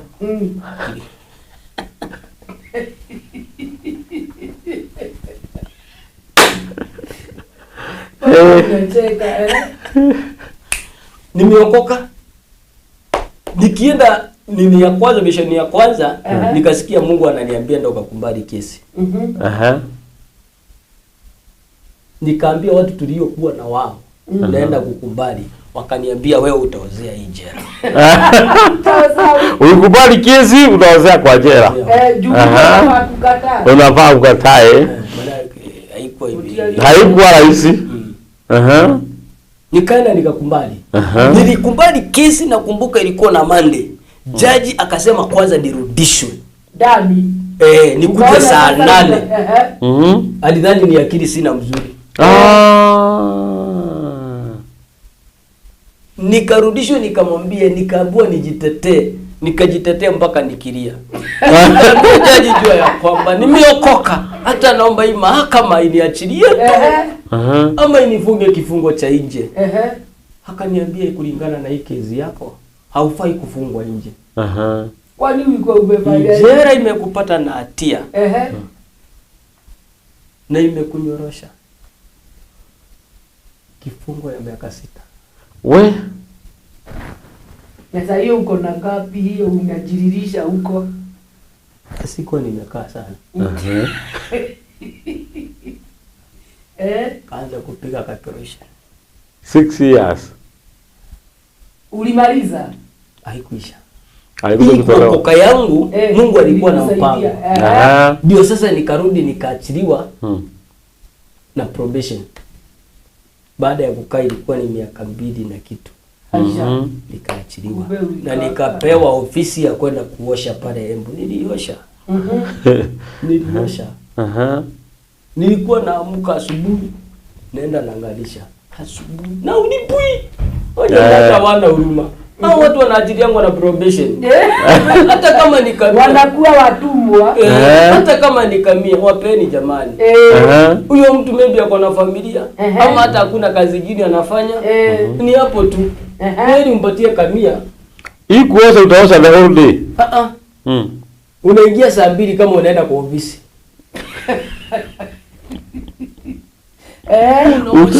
Utatoka saa ngapi? Ikiisha. Unaisha saa 4. Okay. Nachomoka. Mimi nilifikanga kwa aunti yangu, sitawahi sahau. Masaa ya jioni. Nikagonga mlango, wakaona ni mimi, wakafunga, wakasema ametoroka jela. Na Mungu abariki aunti yangu sana. Najua vijana wake, kazini zangu, ndugu zangu wananiona. Mungu abariki aunti yangu sana. Nampenda. Huyo ndiye baba, huyo ndiye mama yangu. Kambuyu, namuitanga Kambuyu, tunaitananga brother. Mungu akubariki sana. Ni kwa sababu baada ya kurudi ulinichukua tena kama mtoto. Amen. Ulinichukua kama mtoto. Na ukanifanya kuwa mtoto wako. Yes. Mpaka siku ya leo. Haukuangalia sina wazazi. Uliona tu mamangu alikuwa dada yako. Ukasema huyu mtoto wa dada yangu sitamwachilia. Ni kwa sababu amebadilika. Yes. Hapo ndio niliendanga nikapatana na pastor, nikafanywa deliverance. Ukafanywa deliverance sasa. Na nikaanza kuona mambo imeanza kuwa rahisi. Nimeanza kuwa mtu. Nimeanza mambo imekuwa sawa. Nikaanza sasa naweza enda mikutano. Baada ya miaka kama 5 nikaingia Methodist. Kanisa. Nikaenda Methodist. Nikakuja nikawa na ubiri pale. Ndio nikapatana na mama yangu mmoja. Pia nampenda sana. Anaitwa Bishop Nisera. Mungu akubariki sana mama. Umenilea kama mwana. Haujaiangalia udhaifu wangu. Hakuna mtu anako udhaifu. Lakini umeniangalia vizuri. Kiroho umenilea. Unikikosea unaniambia pastor umekosea. Nakwambia ni sawa mama. Mungu akubariki sana. Najua anaangalia. Hata kama angalia atakuja ataangalia. Mungu akubariki sana. Amen. Na maisha ikaendelea. Sasa nikawa mimi nilianza Methodist, nikuwa evangelist. Nikapiga Methodist. Sasa ndio nikakuja nikaingia JC. Nikakuwa sasa ni pastor. Sasa mashinde ya pastor ikaanza. Challenges sasa ulipookoka kuna challenges bado. Sasa hizo ni challenges za madhabahu imeisha. Sasa unajua umeenda level nyingine. Sasa unakabidhiana sasa na watu wa level nyingine. Nimekuwa pastor. After deliverance umekuwa vizuri. Sasa umekuwa mshukaji. Level ya mshukaji inakuwa na matatizo kweli. Hapo ndio maneno iko. Hapo ndio maneno. Hii safari ndio naambianga watu hata ukiokoka usiambue safari iko hivi. Iko na miteremko, iko na kupanda, kuna kushuka. Na mtu akiokoka usikie umejua kusoma Bible, usiende kufungua kanisa. Kwanza kaa chini ama uone vile Bishop Gitonga yuko. Ati anaendesha gari. Anaishi maisha mazuri. Useme ya kwamba nataka nikae kama Bishop. Nataka nikae kama Bishop sasa mimi. Gitonga. Chunga sana. Hapo ndio unapata wengine wanaenda kundanganya watu. Ni kwa sababu gani? Anataka kuwa kama nani? Ajui kile ambacho Bishop Gitonga amepitia ndiye akuwe bishop. Ajui kile ambacho Bishop Gitonga amepitia ili aendeshe hiyo gari. Ajui umeenda kwa mlima mara ngapi. Ajui umefunga siku ngapi. Ajui communication yako na Mungu ni gani. Lakini wewe unataka hiyo umesikia unasema riba kayanda. Line Q. Line Q. Master dad. Tukapiga na mam 2012. Nimeingia Nairobi kama mchungaji. Nimekuja mahali kunaitwa Silver Mine Building. Kule town. The 30th floor. Nikaitwa hapo na mchungaji fulani, alikuwa rafiki yangu sana. Mungu akubariki ulileta Nairobi. Hiyo ni historia nyingine. Ya siku nyingine. Nikaingia Bishop, nilipoingia pale nilikuanga na chapa naingia kwa kanisa saa 11 nafaa kuwa kwa kanisa juu ya morning devotion. Nitatoka kwa hiyo kanisa saa 6. Ninalala saa ngapi? Sina hofu. Siwezi communicate na watu wetu. Maombi ndio hayo. Tulikuwa tunaomba. Ikawa unaweza kaa hivi ulale ukiwa unaangalia hivi. Pata shikilia hapo. Tuko sasa umeokoka na sasa umeingia katika kuhubiri. Mko pale mnagonga maombi usiku na mchana. Nataka usipilize kwanza atuangalilie kuna maswali imeulizwa ama watu wanasalimia ama watu wanasema namna gani. Kuna mtu tunaita Ajera Nganga. Anasema ako ndani sana kabisa. Karibu sana Ajera. Johnson Mwai ako ndani ya mitambo. Alafu huyo ni shujaa. Amen. Wow. Karo Irongo ako ndani ya mitambo. Alafu wekwe sana. Mungu wetu Alon Asha mitambo sana. Alafu ale ndani kabisa. Yes. Damse alauga niko ndani pia. Pastor Sophie bado alia metapaini askaike TV kaida. Amen. Junior alauga mimi ni Pastor Diongo na nataka kukutana na huyo mtumishi. Mtakutana. Pata. Kukutana na huyo mtumishi wa Mungu. Samuel Junior. Alauga huyo mtumishi ni strong. Amen. Na ushuhuda. Thank you Bishop and Rose kwa kutuletea huyo. Asante. Amen. Amen. Modereto Erija Maula ni mtu gateri alikolia Naikuru. Anaenda sana na akiuga show iko salama sana. Karemi Mase alauga niko ndani sana. Alasoka agakiuga Jero niko ndani na kucheki tena sana. God bless you Karemi Mase na naleta moderator Tere Wawera aikira metaboini. Huyo mtumishi ako Tere Wawera ni kazi yangu. Huyo mwingine amesema ananicheki sana ni kama ni aunti yangu. Oje wapo tega na uki. Ne Wawera. Samuel Junior arauga huyo mtumishi ako sawa na arakiuga na ni madawa ni Yesu. Yes. Mase arauga Jero na kuona sana. Flora aradeka akalogotwo. Kenda arauga niko ndani sana huyo ushuhuda unatujeka sana. Arauga arauga maundu mane maingĩ mũno na nĩ mathaka mũno na twero tubonyeshe kidude kĩrĩa mũkenia mũno Jeni wagĩtheragia arauga ndani sana tukateri mwekwe sana Angela Ng'ang'a arauga tuned na my sister, God bless you. Arauga rock in Kasarani mitambo-inĩ sana na gakiuga Rose ulise mgeni akiona pombe alikuwa anaitamani. Sana. Na mdoto jamsauga roho ya pombe toka kwa mwanadamu. Ilitoka na raundi yake iko wangapi? Dominic Wadas. Wow. My friend. Nambi. Nambi. Wow. Pamoja sana. Ametapeni sana. Kevin Oshel foreign from Nakuru. Amen. Anasema ako ndani sana. Martin Matos, Pastor Jero, tell them Martin Matos. Huyo ni kazi yangu. Na by the way hebu tuitie watu makuzo wenu. Waleta wasikie vile mtumishi yako hapa.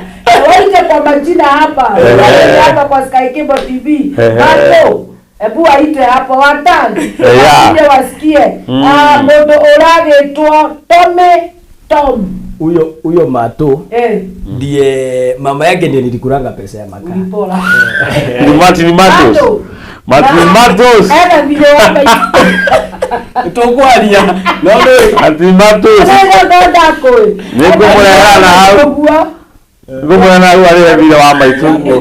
Ni apenyere dai. Very nice. Ale motorenga Tom. Very nice topic. Watching you from Karatina, Nyeri County. Oh, thank you. Yosho ne Tomu. Shiko wa Golden Voice. Golden Voice. Alikuria maju. Alikuwa ndani sana. Karibu sana. Sasa vile yale meta boy. Wow, so vitu kwa sana. Meta boy ne Emma Wajiro, meta boy ne Erastus Kironzo. Erastus. No kwa yuko bali. Erastus. Mwe yako adime mono. Mwe ina. Mwe yako adime mono. Na kwekenesi. No wende kwelo la TV. Yes, Sky Cable TV. No ndo mboko miwanga yeva.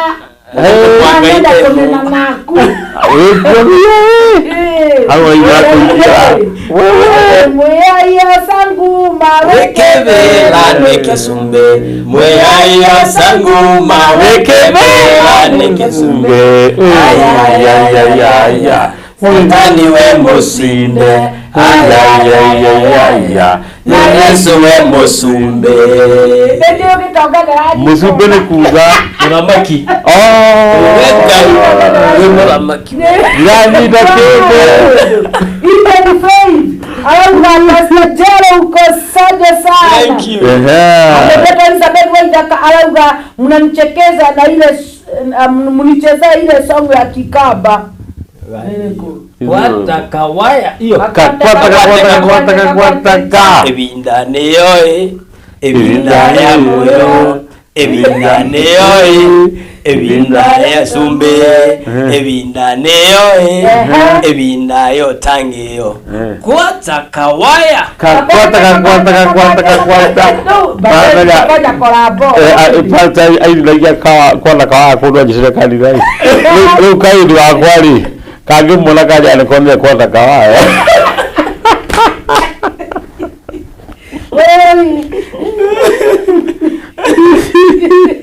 Ayo kwela ile shazi ya kwataka waya aina gako wewe Steven Njega aweza tuko ndani sana basi ndirakuona aya Yesu mambo sumbe wala Phyllis Kihoro auga kweli aya mambo yako sawa. Angela Ng'ang'a auga ndani sana. Angela masista meta boy ne Lusa Chero nimekucheki sana damserera ria kabisa gakaria ndo Gamu ni gakoliria riu oi tiga koya na mundu ni ahonoki mundu ahonokire ria ndo aba mamulaka makoria mukoko wangapi ni kurira ana kama Sofi tuvie kuage haha ndia guciruta no ogoka kwirerithia ne kurira na Sofi ngande haha thi njukite guciruta azaci ona ni twakimwe cia githii no Sofi ndia kwihariirie ngoma ire na kio ni kurira ni mwana mziliki wa hariria ni ngoma ire rage ngoma ritio na gioke ruwa ana nende iramuthekerera ni mara wandu ajaga tika mundu gaka niki eka kamuru kau ni rana kurira damsi haka ndio ndio pena ndio ni kurira akane kuigwa kaigwo ho aigwa nakena maitani kuhoya akane kuhoya kala damsi bali kale kuhoya kala damsi akakuigata ngoma gakirira gaitithia ngithie toka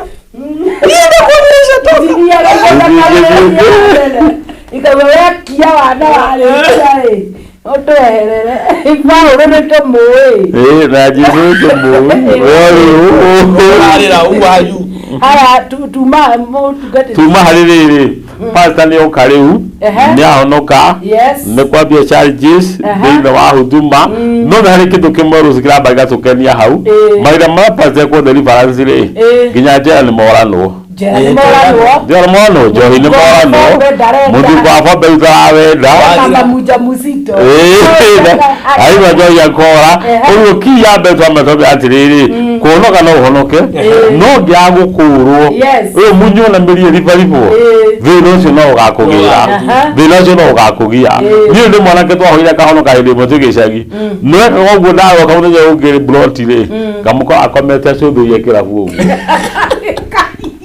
gamoria mundu niki akaje no kumerorera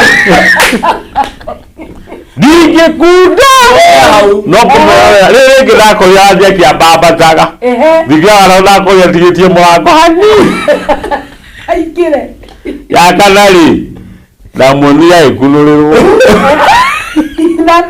aja kia banago kawa mundu mwangire esbol Mizo getoko gatuorio. Esbol ya no yo. Amenya jero. Ole bele jero amenya. Bishop ni mtu wa kwetu nyumbani. Wapia watu waronyeje tuko ndani. Hallelujah. Ona kana komenya. Amen.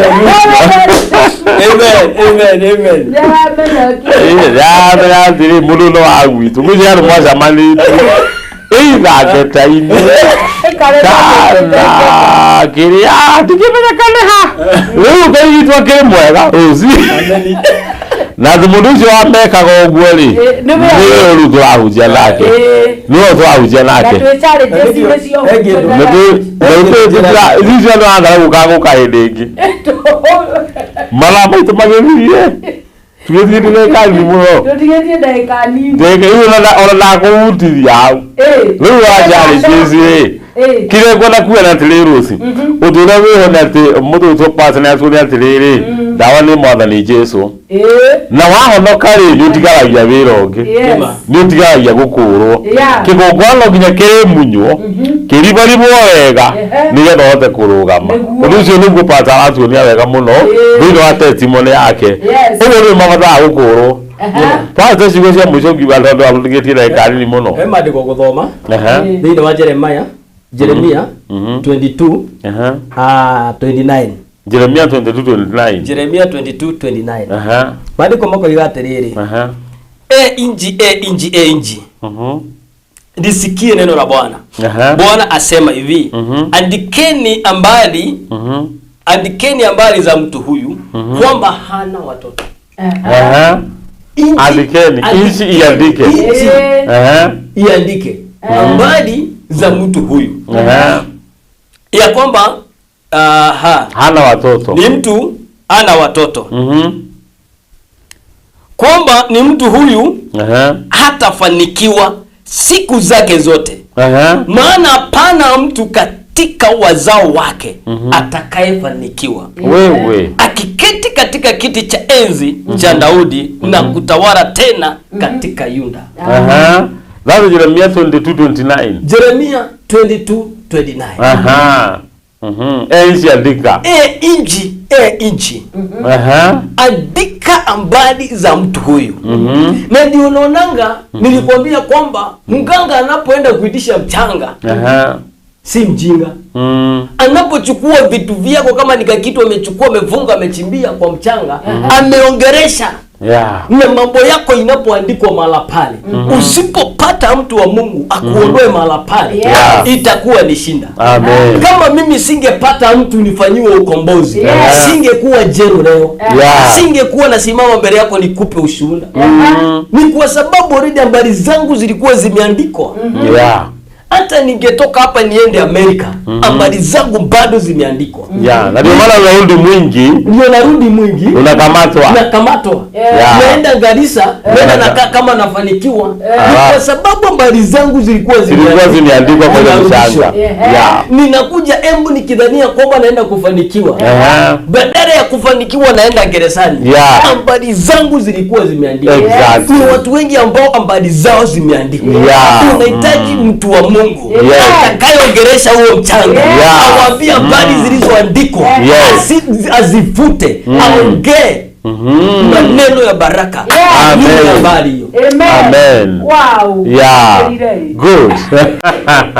Sikia, anasema ya kwamba ukisoma hapo chini ya kwamba mtu huyu hatafanikiwa. Hata ufanye kazi, uamke saa 10 ulale saa 10. Kama habari zako ziliandikwa, kufanikiwa ni ngumu. Hiyo madhabahu, watu waache mchezo. Watu waache mchezo.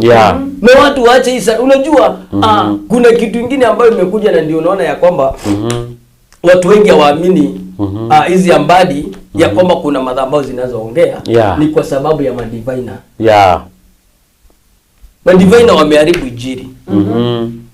Ni kwa sababu wao wanaangalia tumbo zao. Hawakuangalii wewe. Na ndio hata ukiwapelekea hizo pesa unarudi kwa shinda. Kwa sababu hiyo ni mganga. Ni mganga. Nisomee Matendo ya Mtume 16:16. Na yako ni ya Kiswahili. Yangu ni ya Kiingereza. Mimi nimekuwa mtu wa Kiingereza siku hizi. Mambo ya Kizungu, unajua maneno ya mitume ilikuwa hainiruhusu kusoma Kizungu. Lakini ni maneno ya mitume gapi? 16. Lakini neema imekuruhusu. Lakini neema, ukipata nikiongea Kizungu tadhani ya kwamba nimesoma mpaka university. 16 gapi? 16. Lakini ni ya Kizungu. Mimi ningetaka usome Kiswahili, kusoma Kiswahili. Acha nisome Kiswahili. Ikawa tulipokuwa tukienda mahali pale pa kusali, tulikutana na kijakazi mmoja aliyekuwa na pepo wa uanguzi, aliyekuwa amewapatia bwana zake faida kubwa kwa kuwaua kwake. Sikia. Walipatana na kijakazi aliyekuwa na pepo ya uanguzi. Divination spirit ilikuwa imewafanya mabwana zake kuwa matajiri sana. Wakati huyu msichana alipokombolewa, hapo ndio Paulo na Sila walienda gerezani. Ni kwa sababu wale watu walijua kwamba kile walikuwa wapate, pesa walizokuwa wanapata kupitia roho zimepotea. Ni kwa sababu kuna mtumishi wa Mungu amekuja na amesimama kinyume na nini? Na madhabahu yao. That is true, Bwana Phineas. Diviners wamekuwa wengi. Wanaharibu injili. Wanadanganya watu. Si nilikwambia kuna mmoja rafiki yako alikuwa amefukuzwa na kadivina. Anaambiwa weka miguu kwa kai. Weka chumi. Usitoe hapo kama hujatuma 90,000. Sasa hiyo divination. Na mimi nile kumwokoa pale. Maana anatishiwa. Ukitoka hapo utakufa. Ukitoka hapo utakufa. Nao watu wanakutumia mpaka meza za vitisho. Usipotuma hii sadaka unakufa. Utakufa. Shetani ashindwe. Ashindwe milele. Milele bila. Unahitaji mtumishi wa Mungu kama bishop. Aongereshe hiyo mchanga. Anaambiwa mchanga, nimekuja nikiwa na authority ya Mwenyezi Mungu. Ile maneno iliongea juu ya huyu mtu, nimekuja kusema haina nguvu kwa jina la Yesu. Amen. Na nikukata kidogo bwana Jelo. By the way nimepigwa simu, kuna askofu mmoja amekutana na watu. Hao watu ni hapa Nairobi tu. Nairobi ya juu huko. Akamwambia kwamba wamehamishwa na majini kwao. Wameacha shamba kubwa sana Nairobi. Sasa bishop aliposikia hiyo story akawaambia nitamuconnect na mtu ambaye atakuja kuongelea hiyo mshanga na yale majini. Kwa hivyo kuna familia sasa tunapanga kuenda kuwaombea ili tunelee hiyo mshanga. Maana waambia ni kitu kilipandwa katika mshanga wenu na ikaandikwa kama vile pata anasema ikaandikwa waondolewe. Sasa ndio tutakwenda pale tumrudishe. Na tuwe tutakazie majini ishidwe na utabirie mshanga wa kwenu. Unaona hiyo kitu? So watu wajue kuna madhabahu. Kuna hata kama hili iko inafuata bwana Jeru inamdumbukiza mpaka gerezani. Madhabahu ya pombe inamwambia upiga watu geta anashikwa. Unaona hiyo kitu? So ni vizuri watu waelewe kwamba kuna altars. Na mkitaka kufanikiwa na kubarikiwa, wacheni kwenda kwa hao watu wanakustua. Sinikwambia wamestua watu. Mpaka na jambo la kwanza nilishukuru Rose. Wakati wao nilikuwa hapa, nilikuwa na watu wanisaidie niweke simu yangu kio. By the way rudisha.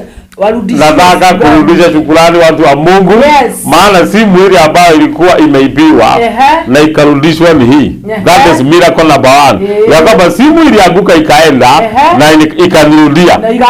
Aliyeshukua akarudisha. Kutoka hapo nikakuja hapa ikiwa kioo ilikuwa imeharibika. Na watu wa Mungu walishagia. Mashabiki walishagia. Na nikaweka kioo. Shabiki wote ambao walishagia wakiongozwa na Grace Mirela our director. Wabarikiwe,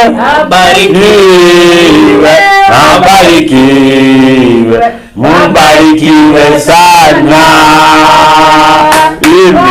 Good, mashabiki tu ni abata. Rumo tunaona nina githimu kiega ndio maudhu kaota mushia. Kaota kwania nao. Na watu wa Michael tege tujini wao matikiko tithio. Tondu wanyitana. Tondu wa ndire ni mwanyitana. Wewe watu wanyitana leo patwano. Ndakeiria ndiura mo. Ili fanya gitako.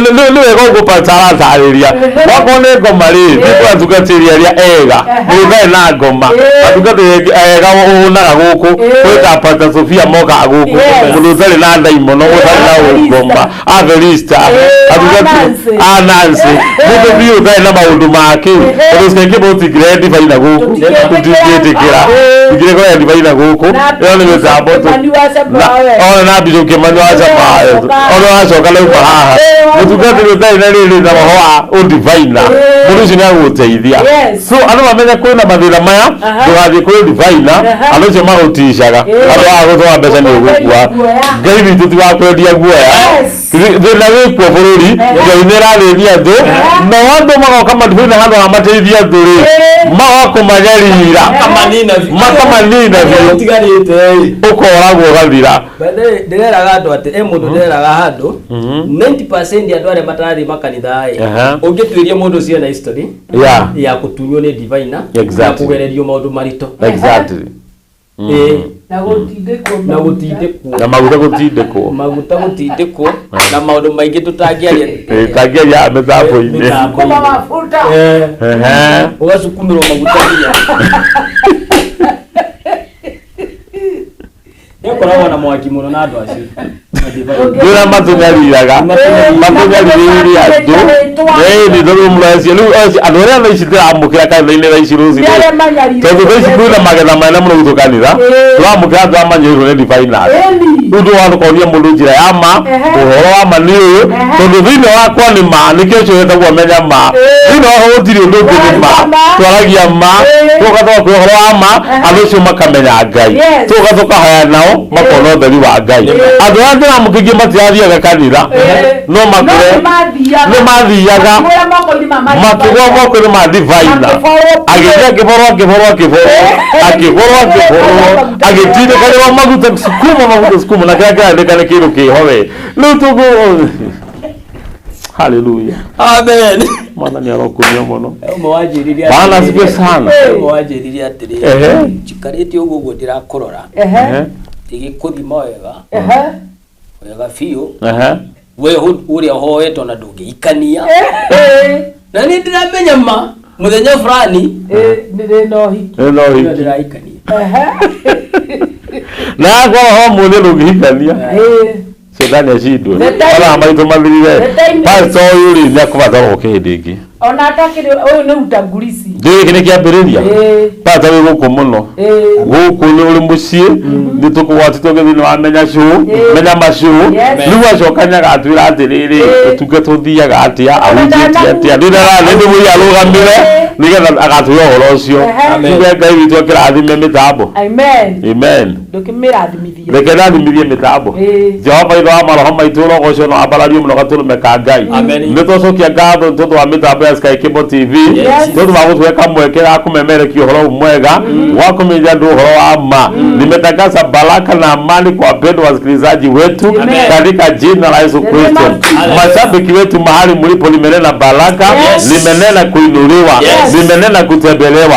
Wale ambao wako na familia, ambao wanasumbuliwa na pombe na ulevi na ulafi, tumekemea yale madhabahu, tumeiweka chini ya nyao zetu katika jina la Yesu Kristo. Baba wetu, limenena amani, limenena baraka, ukatembelee wale wagonjwa, ukaponya yale magonjwa, ukaondoa uzito ndani ya maisha ya wapendwa katika jina la Yesu. Tumesema ni asante Mungu. Inua, bariki mchungaji Jero anapofanya huduma hii. Bariki Rose Please anapofanya utangazaji. Nibariki Mungu ninapoendelea hii show ya Menyama. Bariki director wetu Grace Milera, tembelea wote ambao ni directors, producer, management yote ya Sky Cable TV. Tumenena baraka katika jina la Yesu. Hapo inakuja nyuma yetu Mungu, tumekabidhi wale wapendwa mbele zako na tunaomba kibali katika jina la Yesu Kristo. Tumeomba na kuamini, tuseme amen. Amurori wa Sky Cable TV Kenya, Ngai wa murathime ni othe mugokoretwo hamwe na ithue. Ndauga God bless you. Ni Getolos the praiser, jugaga I'm God's favorite material. God bless you. Amen. Thank you. Amen.